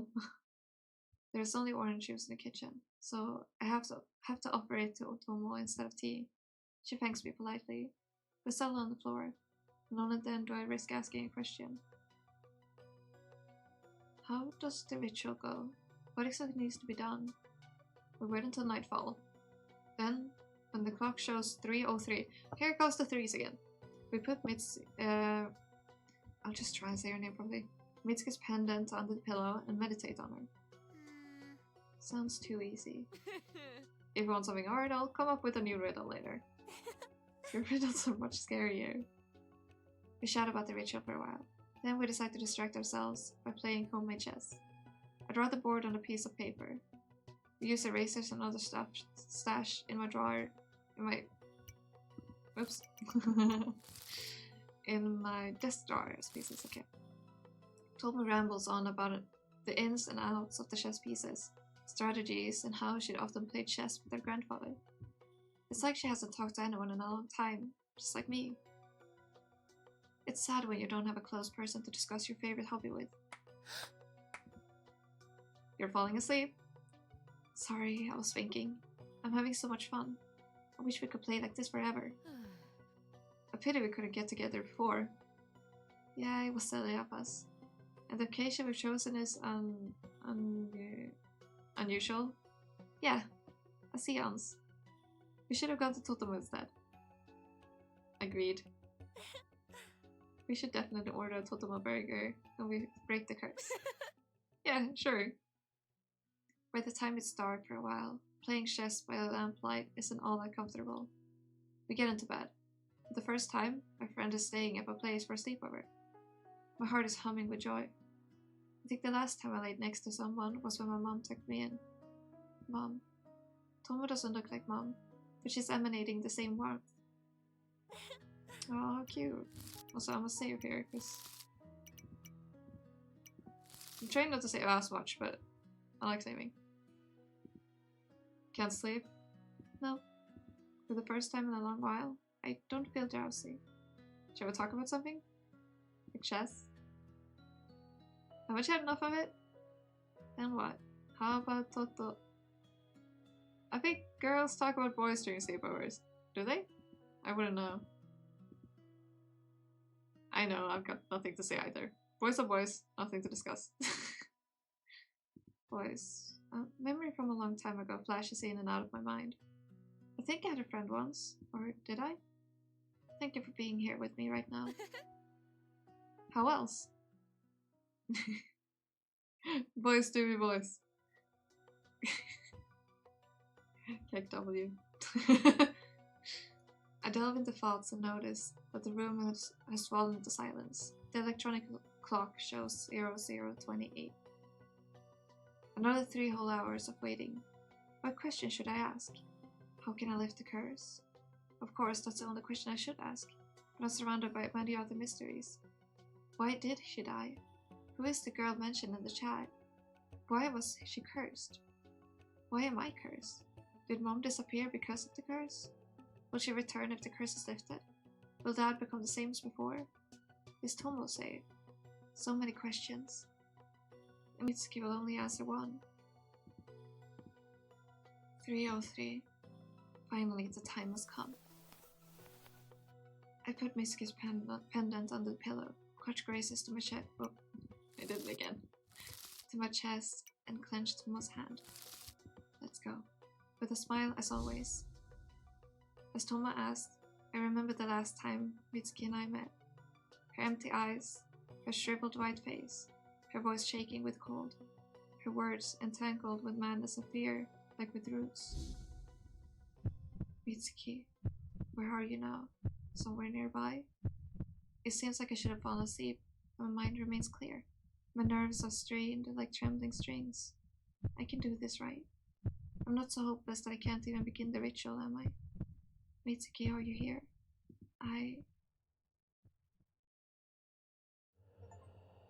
Into the soul of the dead. Begin the ritual with Tomo. Let's go!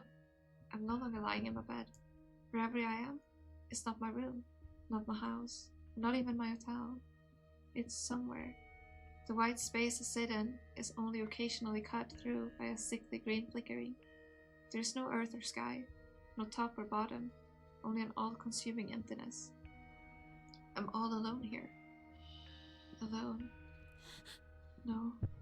Panic rumbles in my chest. Blood rushes to my face. The worst of my nightmares has come true. Except I can't wake up, because it's not a dream. It's the ritual.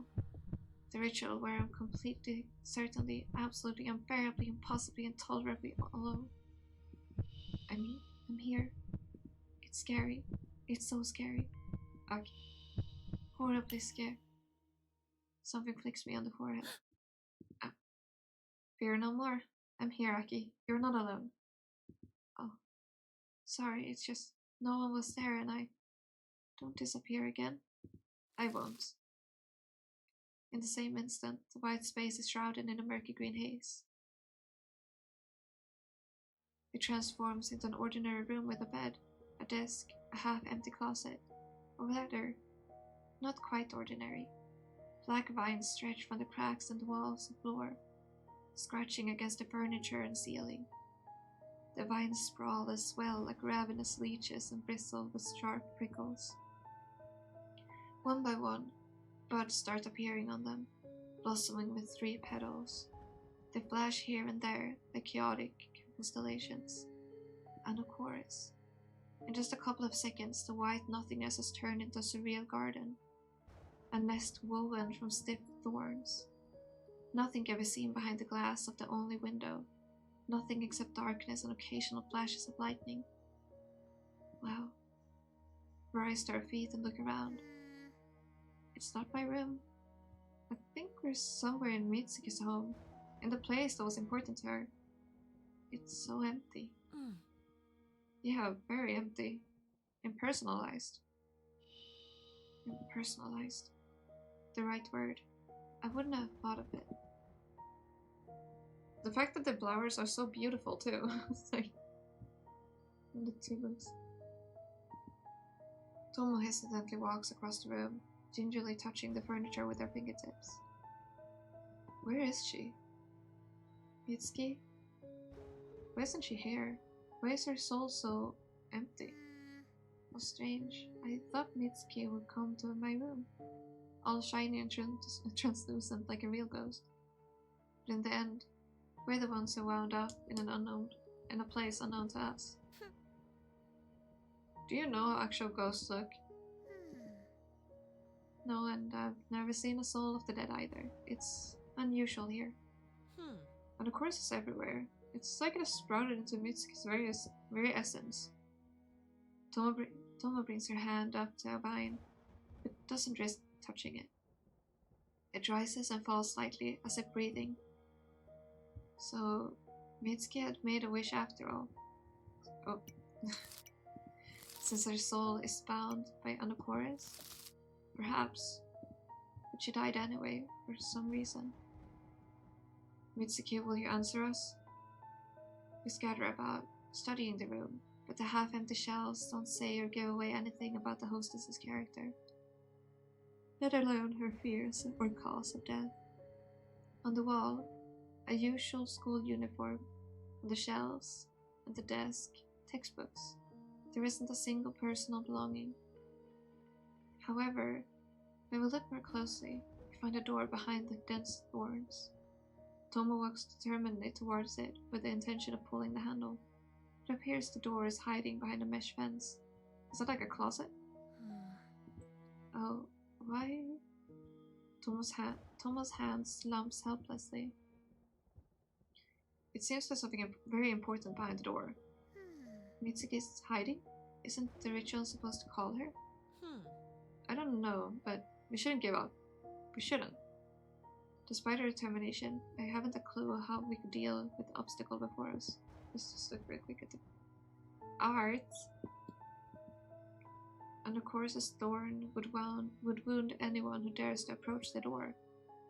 Vines have burrowed into it, flowing smoothly into the reaching branches. I did it again. Branches which touch the ceiling above. The mesh is very reminiscent of the fence where I'd found Mitsuki's pendant and had left my favorite hat as an offering. Huh? I touch my head, realizing that I'm wearing the hat. Alright, this isn't reality, so why wouldn't it be back? I look around the room once more. Bolt cutters! A rusted tool is lurking in a dark corner. Next to the desk. Gotta dehydrate!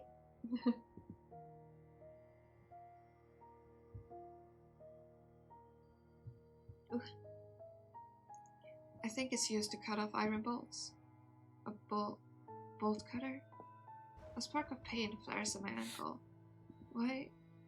On stiff legs, moving in a fog of indecision, I pick up the instrument with both hands. The smell of rust hits my nose, instantly dissolving into the cloying aromas of an forest. Shall we cut the mesh? Let's try. There's nothing else to do in this empty room anyway. I take a deep breath, gathering my strength. But something goes wrong. Suddenly, my both hands. Wait, what? Suddenly, both my hands are pierced by long, sharp spikes that have grown straight out of the corroded handles. That looks painful. More and more spikes sprout into my clenched palms, spreading sticky drops of blood around. Don't. The pain is unbearable. I try to throw the bolt cutters away, but the thorns multiply under my skin. They slither up my arms and stretch out their gnarled fingers to sing my heart. What's wrong? The creepy vision vanishes. The bolt cutters fall from my hands, clattering to the floor. Tomo bends down. Tomo bends down to pick it up. No, don't. It's bad. We shouldn't touch it. Why? It's rusty. It won't cut anything. We have to keep looking. We have to. The bolt cutter is not to be lifted under any circumstances.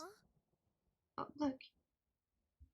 3 cardboard boxes have appeared on the table. They certainly weren't there before. Oh, it's the liquid again. They look like the creepy package the equally creepy courier brought yesterday morning. The shabby cardboard shakes faintly. A black puddle has managed to drip from under the boxes, trying to copy the desk. What's this? It's creepy. We're using the ritual of summoning the dead. It's supposed to be scary. Can't argue with that. I was afraid, but still moves forward. That's a weird question. Oh, I got it. It's a riddle, right? I was afraid, but still moves forward. A strong person. The cardboard is rippling like Anokora spines. Something is rolling and bumping inside the boxes, kicking the walls. There's a quiet, sad whisper. Each box has an image drawn on the top. Huh? What does that mean? Hmm. It's like being offered a choice. Oh, I realized what Toma means and freeze in hesitation. Last time I opened the box, there was someone scary sitting inside, not really looking like a totemo bear. But what if someone had locked Graces inside? What if they're lying there in the stinking darkness all alone? It's fine, I can do it. Since Mitsuki is showing us the boxes, we can't ignore them. Shall we try to open one? Yeah, let me do it. Forward, forward, forward. It's too late to turn back. I've decided to go all the way. I'll go all the way. I will complete the ritual, ask Mitsuki a question, and lift the curse. Whatever lies ahead, I can handle it. Let's go. I want to save. Save, save, save. Again. Let's see. First time we played through, we picked her at the beginning for the photo. Then we picked her at the beginning for the photo today. So let's pick her for this. An apple, I guess. Mitsuki! Mitsuki! Save me! Mitsuki! Are you listening? What is it? The best friend claps her eye. My best friend claps. Oops. My best friend claps her eyelashes in surprise, raising an absent-minded gaze at me. Ambushed! The enemies have surrounded me.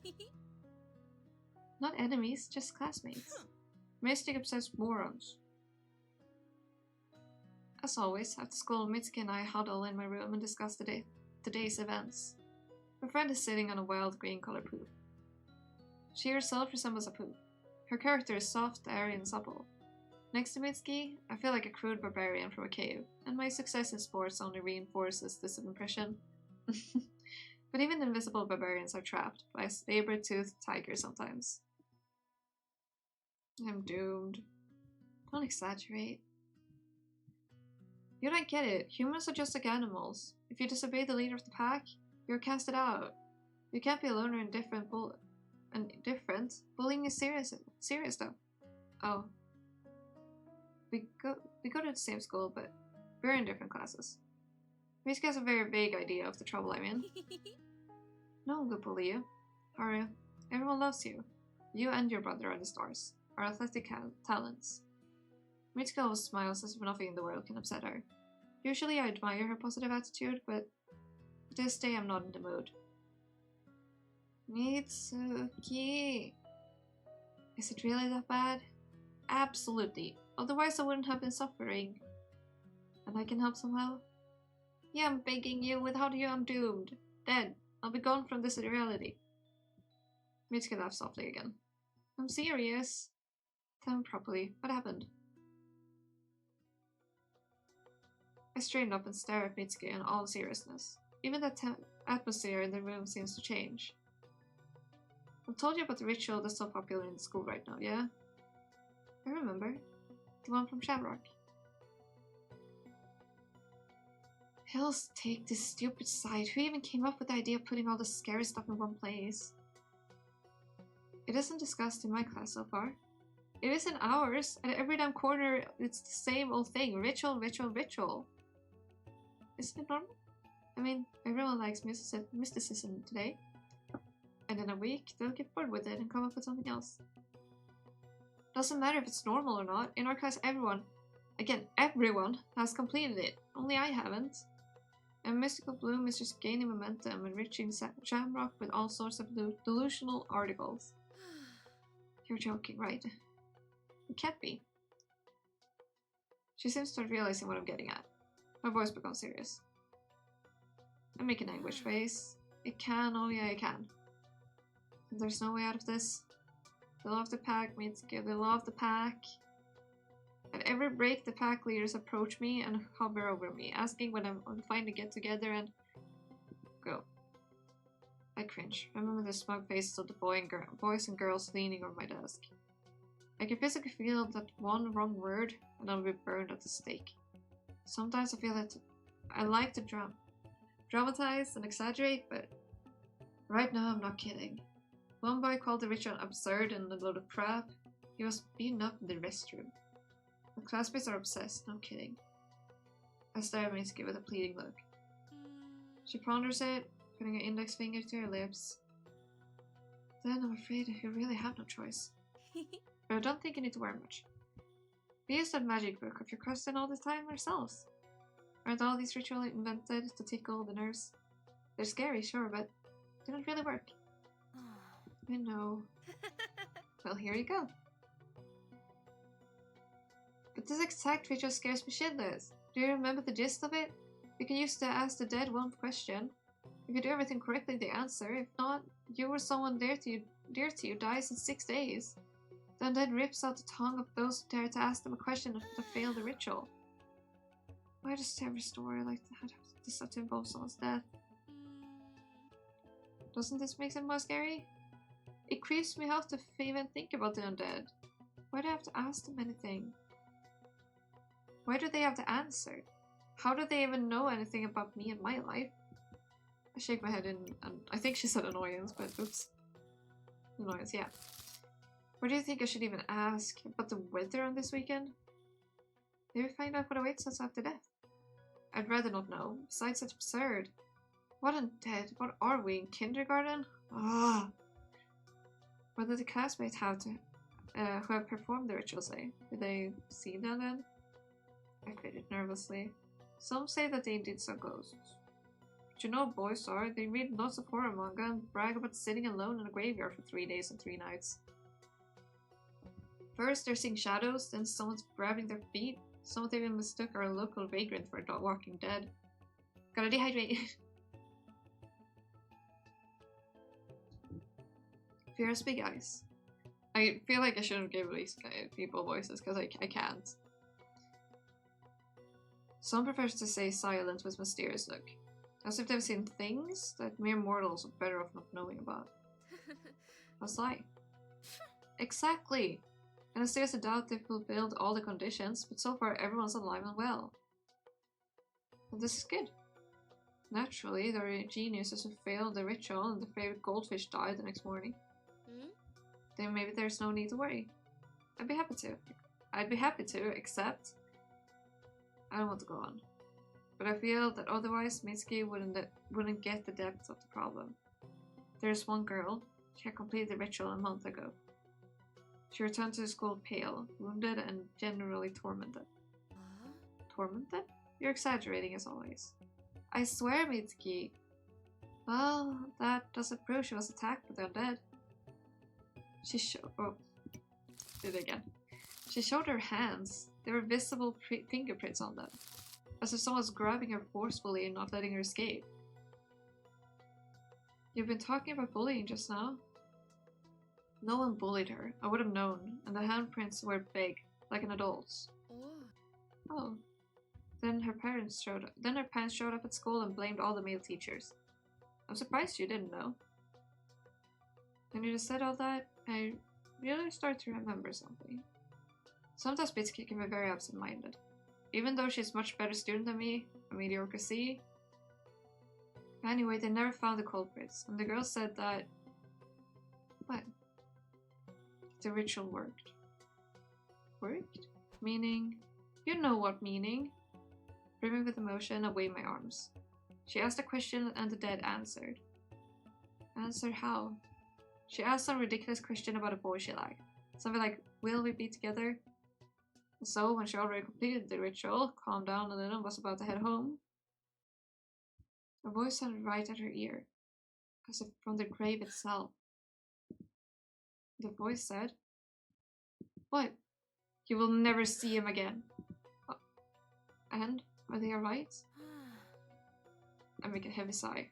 Yeah, nothing serious. The boy transferred to another school. But she really hadn't seen him since. It doesn't prove anything anyway. It doesn't make it easier for me, you know? I simultaneously don't believe all this absurdity and fear it, remembering the horrible black marks on the girl's hands.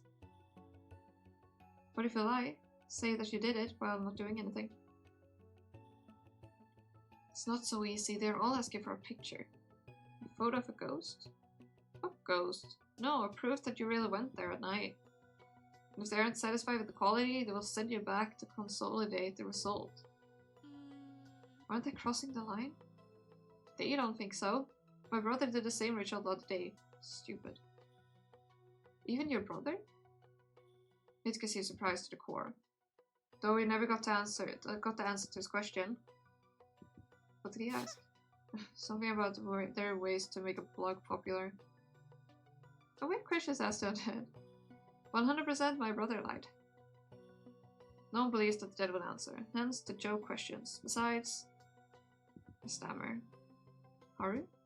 Suddenly, I have a bad feeling. If you ask something important, I hesitate again.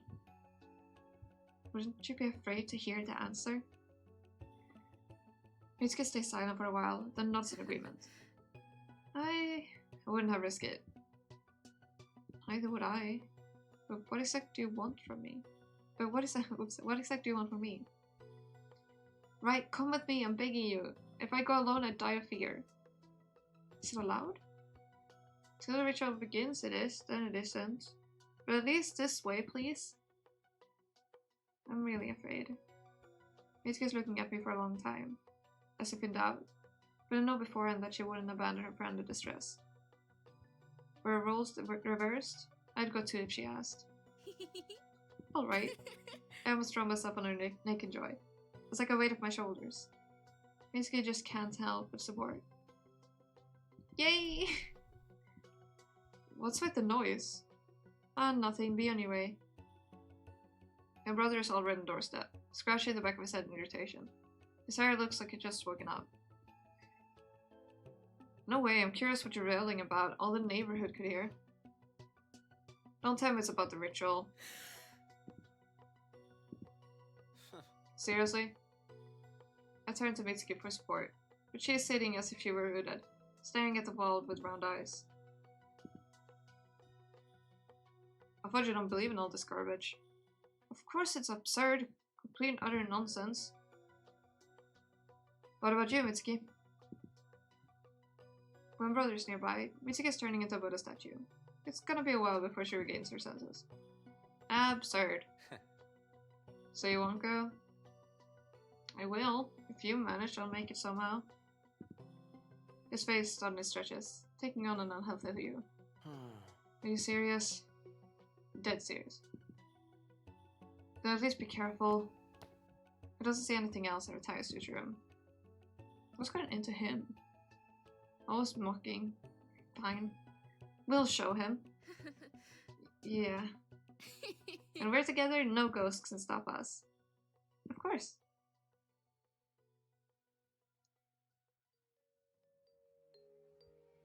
I decide to be done with the ritual as soon as possible, before my classmates go completely wild. Besides, the flows of Shamrock write that it is best performed when the young moon is clearly visible in the sky. The ritual itself is very tricky and consists of several important steps. At night, go to a place where life used to be in full swing. But now no one dwells. Burn a hair and recite the summoning spell. Ask the dead a question. Run as far as you can, counting from 100 to 0. No stumbling. If you encounter a living person before counting 0, disaster happens. When you finish counting, recite the banishment spell. Do everything right and the dead will answer your question. Make a mistake, and you or someone dear to you will die in 6 days.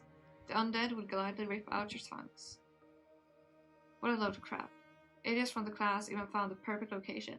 An empty old school building. Honestly, they should stop reading so much manga. I hope I won't run into a guard. Gathering all my courage, stomp outside the ominous school, waiting for Mitsuki. Many boys are screaming that no normal person would ever agree to stick their head in there. Why am I doing this? I look up at the sky. A growing moon is clearly visible above the rooftops. It's late spring and already warm, but I feel a chill running down my spine.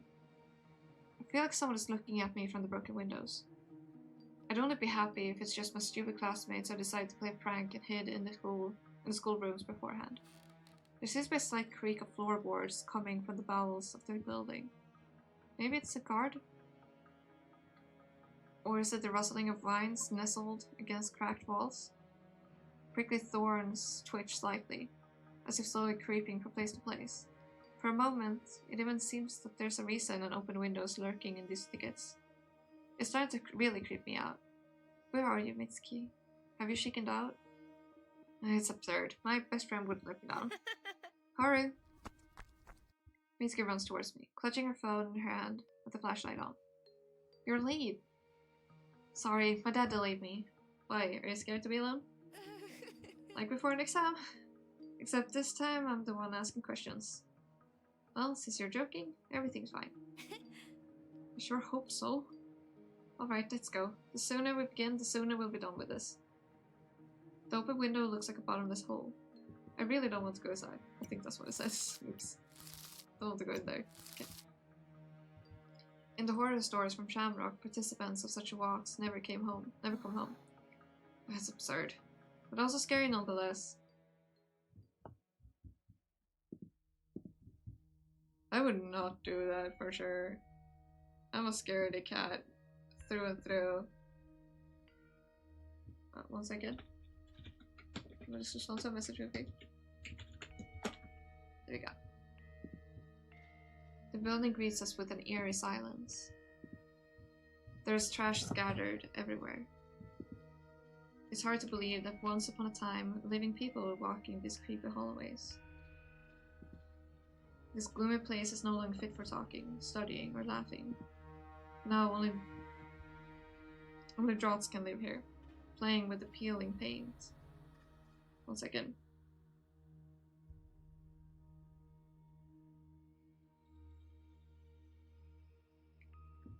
There we go. And mold slowly eating away at the floorboards. My classmates said they tried to explore the school, but most of the doors were locked. Fortunately or not, only a few of the classrooms upstairs turns out to be open. Given the rules of the ritual, the logical thing to do is to get the topmost floor and start counting there. Just enough time to count to 0 while you're running to the exit. Running down the stairs in darkness doesn't feel very smart. We go to the 2nd floor. The staircases creak so much that I'm afraid they would give way and collapse with us. Mitsuki keeps looking around, as if worried that someone would pounce on us from behind. It's better not to think about such things, lest we scare ourselves. Finally, we get to the topmost floor. Somewhere around here, I'll have to start the crazy ritual. I look around, deciding where to go. Someone took their time to leave a remark. Are you sure? What a dumb question. I'm not sure of anything, so I pick a neighboring classroom. At least this way, I can defy my stupid classmates. Mitsuki and I stand in the middle of a gloomy, dust-filled room. It's empty, and without the usual desks with chairs, it evokes association with a cemetery.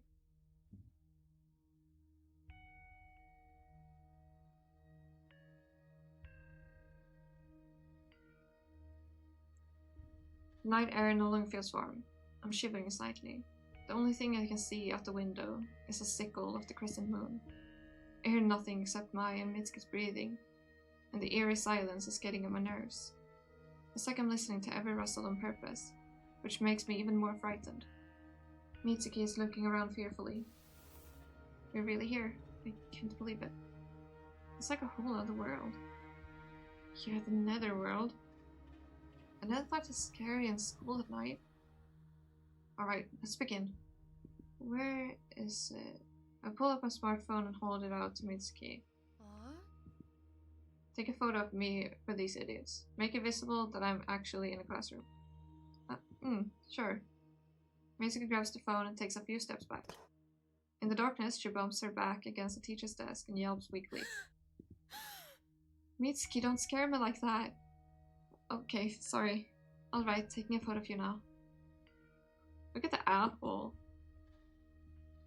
Wasn't that we picked? The box we picked was an apple, right? We have 2 X's. One of the copies, or maybe 2 of the copies, contain something. Like I'm looking around like, is there anything else of interest in this room? I gave a strange smile. A flash cuts through the gloom and hurts my eyes. I feel like a total idiot. Maybe screw it, huh, Mitsuki? What do you mean? I have a photo, we can go back. No one will know if we just leave. Indeed, who cares? Why not lie? Why do I have to prove anything to anyone? It's better to hurry back home before we're busted. Right, Mitsuki? She stays silent. Then she smiles her usual carefree smile. I'm still a bit curious. Curious? I wonder if you'll see someone. Are you serious? Oh, sorry. If you're scared, let's go back. But doubt has already taken root in me. Indeed, it would be kind of a shame to stop midway now that we're already here. I look at Mitsuki, my best friend's face. Her eyes, her whole posture, everything about her radiates determination. She believes in me, in my tenacity and fearlessness. Fear gives way. Mitsuki's right. It's absurd. There's nothing to be afraid of. Fine, let's continue. Next, I need to burn a hair. I reach into my pocket again and pull out my dad's lighter. What a load of crap. I pull my hair out and hold it up to the flickering flame. Oh, that smell. Ugh. What's next? So, now I need to recite the spell. Give me my phone back. Here. Well, found it. I opened the right page of Shamrock. What is this spell? Some absurdity in foreign language. A few lines are added right below the article describing the ritual. The letters look familiar, but don't add up to words. Not surprising that the ritual don't work for most of my classmates. It's unreal to read this absurdity correctly. Well, I'll start. I've never felt so stupid in my life. Good thing Mitsuki's here, or I wouldn't have been able to take it. She's looking at me without averting her gaze, practically unblinking, as if hypnotized by a spell. I'm starting to feel really creeped out, but I keep reading purely out of stubbornness. Here we go. I finish the spell, and the unfamiliar words leave an unpleasant taste in my mouth. Are you ready? Not one bit, but I don't have a choice. If I don't continue, the ritual has failed, and that's the end for me. Then I'll remain here, and you go down. Yeah, I'll call you when I count to 0 and finish the second part of the spell. We'll meet up by the window. I head for the door, but stop and turn sharply to Mitsuki. No matter what, don't go out until I call. The last thing I need is to run into you while counting. Okay, I'll be waiting right here. I nod. Hurry? Yeah? Good luck. I smile in return. Then I make a heavy sigh and step out of the room. Let's go. No turning back now. I stand in an empty, dark hallway. The scariest part of the ritual has begun. I ask the first question that comes to mind, not really believing that anyone would actually answer me. I take a step, and in the same moment, the flashlight on my phone goes out. The hell? No matter how many times I try to turn it on, it doesn't work. The app is dead. Luckily, I brought a battery-operated flashlight just in case. Let's go. 100, 99, 98. I take a deep breath again, coping with shivering. 97. The same impenetrable silence reigns around me, but it seems like something has changed, as if the world has become different, mirrored, distorted, and corrupted. Something is definitely not right. It smells of apples? No, it's just my imagination. 93. I decide to take the east staircase, which is closer to the exit. The less I have to wander around the school, the better. The classroom with the inscription on the door is right ahead. If the door opens by itself, I tell the ritual to go to hell and return to Mitsuki. Even my own whisper sounds different, like it's coming from underwater. But it's better to mutter something under your breath, spelling fear, than to listen to every rustle. And the rustles are plenty. The old floorboards creak underfoot. Their groans seem like a sound of a door opening. Here's the door itself. I move very slowly, as if my legs have turned into two unbending pieces of wood. Come on, forward, there's no one there. I approach the door, and once again feel like an idiot. Nothing happens. 87. I count to myself and take a breath. The hallway is behind me. Come to think of it, it's not that scary. It's just an empty, dark building, and Mitsuki's nearby. There's 2 flights of stairs to the open window. However, When you look into the darkness, you begin to think that the distance is magnified millions of times. Alright, time to go. I step onto the first step. 83. Immediately I freeze in bewilderment. For a second it seems that the walls have shaken, becoming more narrow. The apple aroma intensifies. The air sounds like someone's walking on the second floor. The footsteps sound lazy, relaxed. Mitsuki? No, she wouldn't have left without my signal. Maybe it's a guard? It's absurd. I can't cross paths with anyone, otherwise the ritual has failed. Yeah, she's gonna follow, she. Muttering the numbers, I rush down the stairs. Hurry, hurry. For some reason, I rush like I'm being chased. I'm only making more noises, attracting the guard's attention, if there is one. Hurry, hide on the first floor. Sweat gets into my eyes. I squeeze them shut. How much longer do I have to run? Somehow I can see the staircase. Even though I shine my flashlight in front of me, it only illuminates the endless rows of steps. No. 76? What is this absurdity? I stop. It simply can't be. Alright, calm down. The important thing is to not lose count. 73. It can't be that staircase never ends. It's probably some kind of optical illusion caused with panic attacks or something. Or somewhere. Or whatever. I have to do something. I can't stand still and panic foolishly. I freeze and strain my ears. I don't hear any more footsteps. I decide to go back up to the second floor and try my luck with the west staircase. After a while, I really make it back to the hallway. What was that? A hallucination? I read somewhere that if you inhale mold, you can see things. And there's plenty of mold around. There's a logical explanation. 66. Grave silence reigns in the hallway. The door to the office where Mitsuki is waiting remains closed. I guess I just imagined footsteps. And the door with the inscription is open. The hell? I have to walk past it to get to the staircase at the other end of the floor. You gotta be kidding me. 63? I go forward in an uneven stride. My hand with the flashlight is shaking, causing the white circles of light to do a wild dance on the floor. I purposely avert my gaze from the open door, focusing on counting. Thoughts struggle to move in my fear and mumbled brain. The open doorway is getting closer.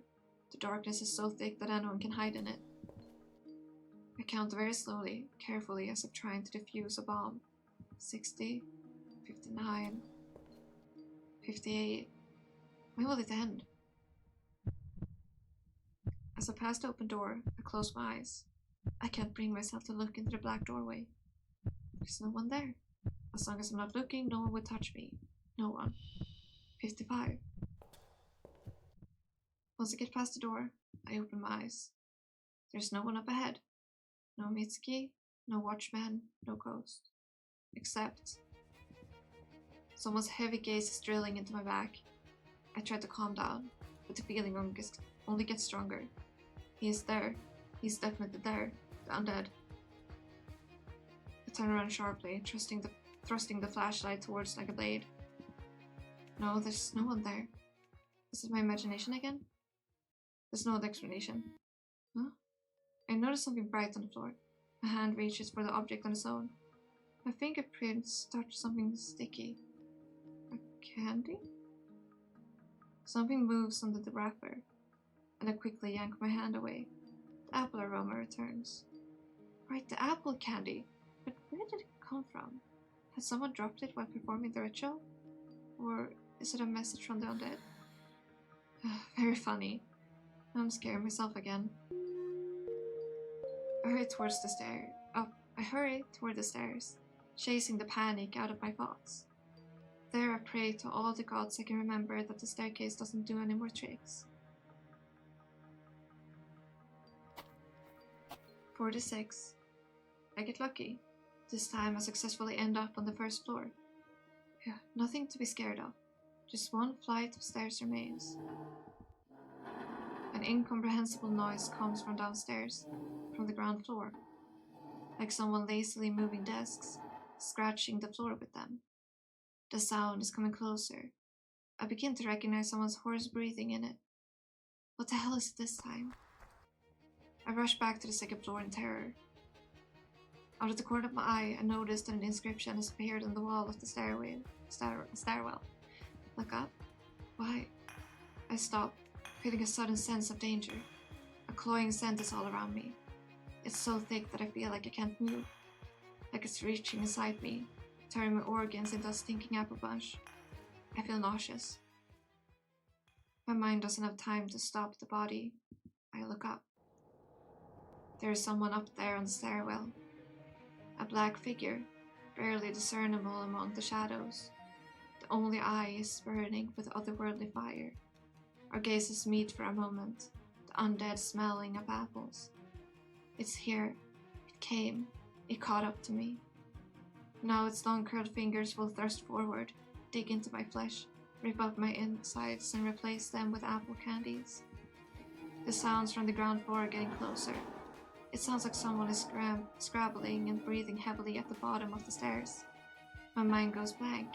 I stop understanding who and where I am. No. I must run. Hurry up and run. My classmates' goodwill is not worth it. Is it still there? The silhouette seems to dissolve among the shadows.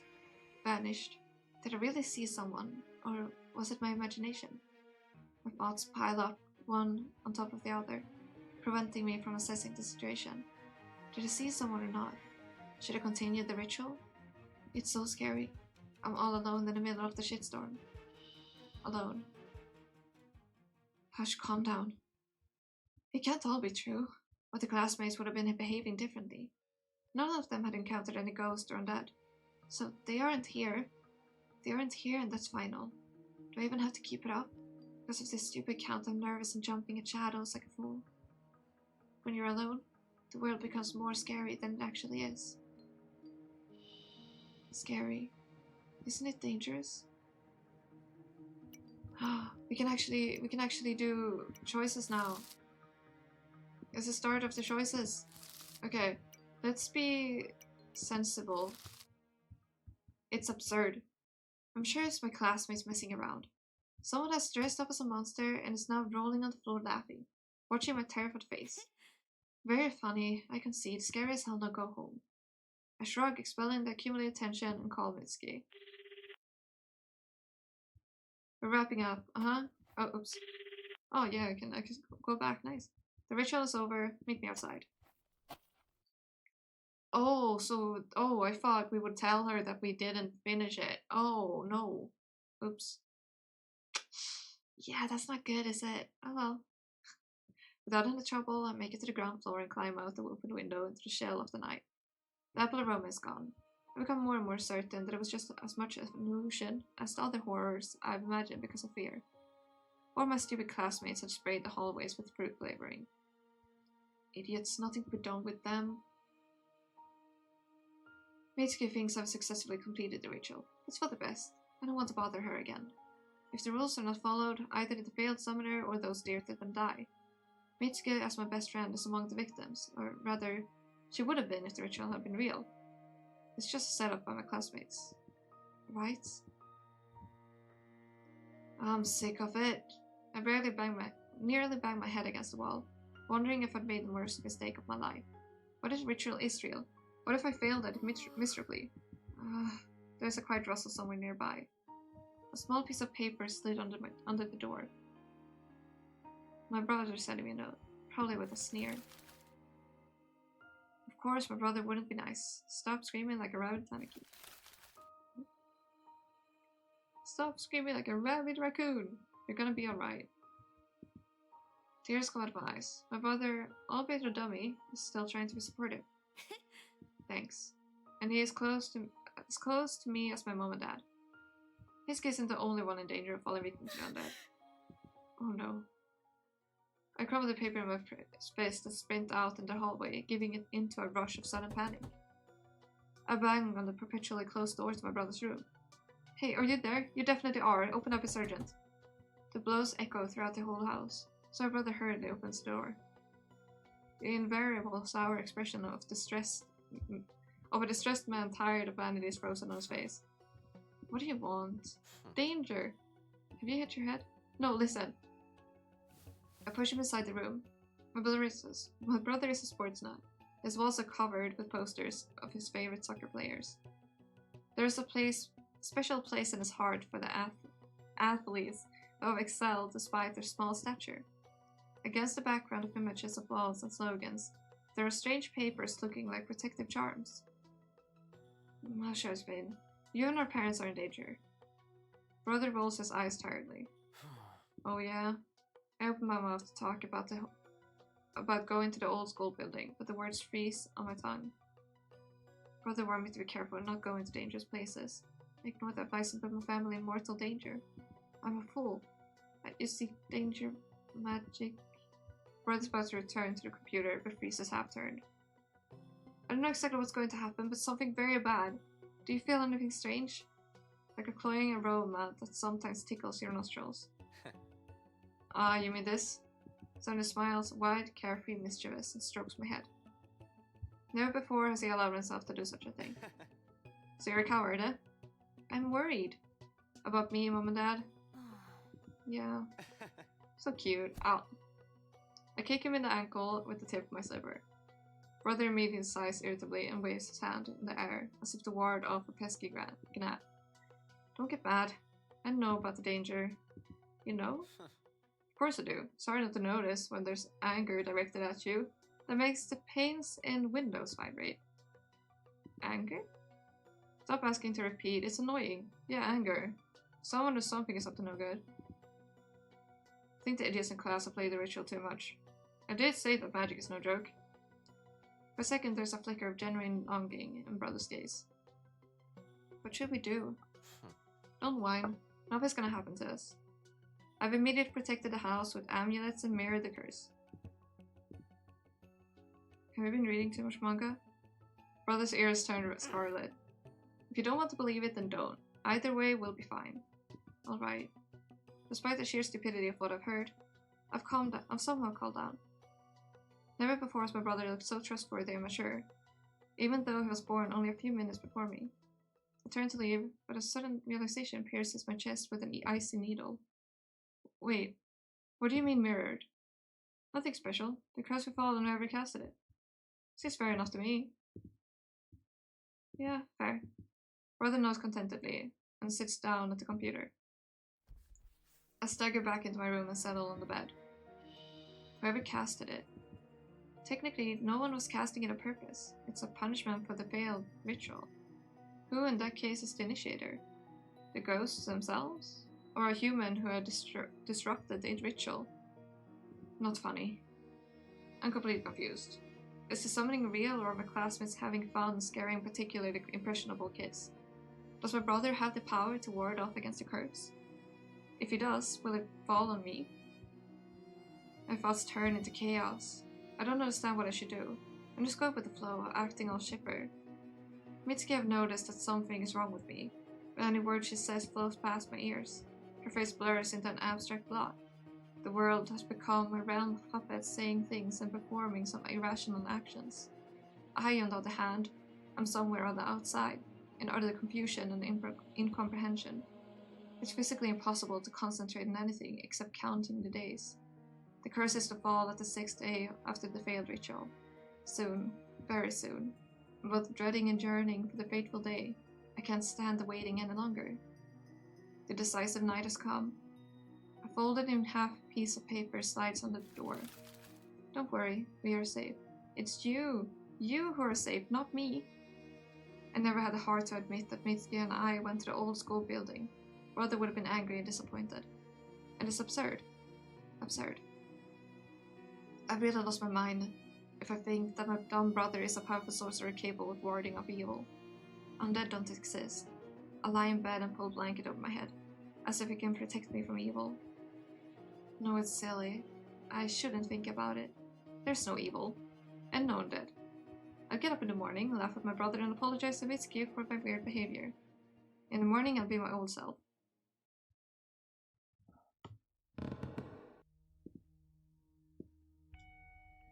I like how it's just like, shall we be worried or not? Let me save here. We need to save.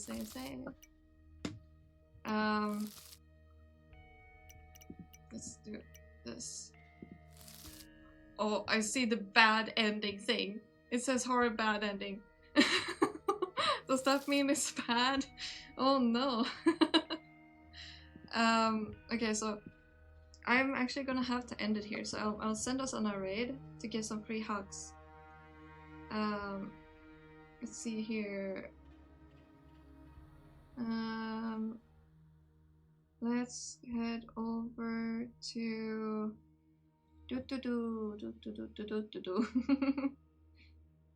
What are they up to? Let's see.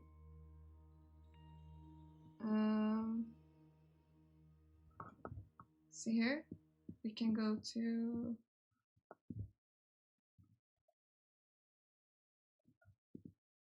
maybe here. Yeah, let's go here. We are raiding a friend of mine. What did I pronounce? A friend. We're raiding a friend of mine. Yeah, let's raid a friend of mine. I might stream again later today. We shall see, probably though. So I hope you have a good rest of your day, night, afternoon, evening, morning, and anything that I forgot there. Janne, thank you.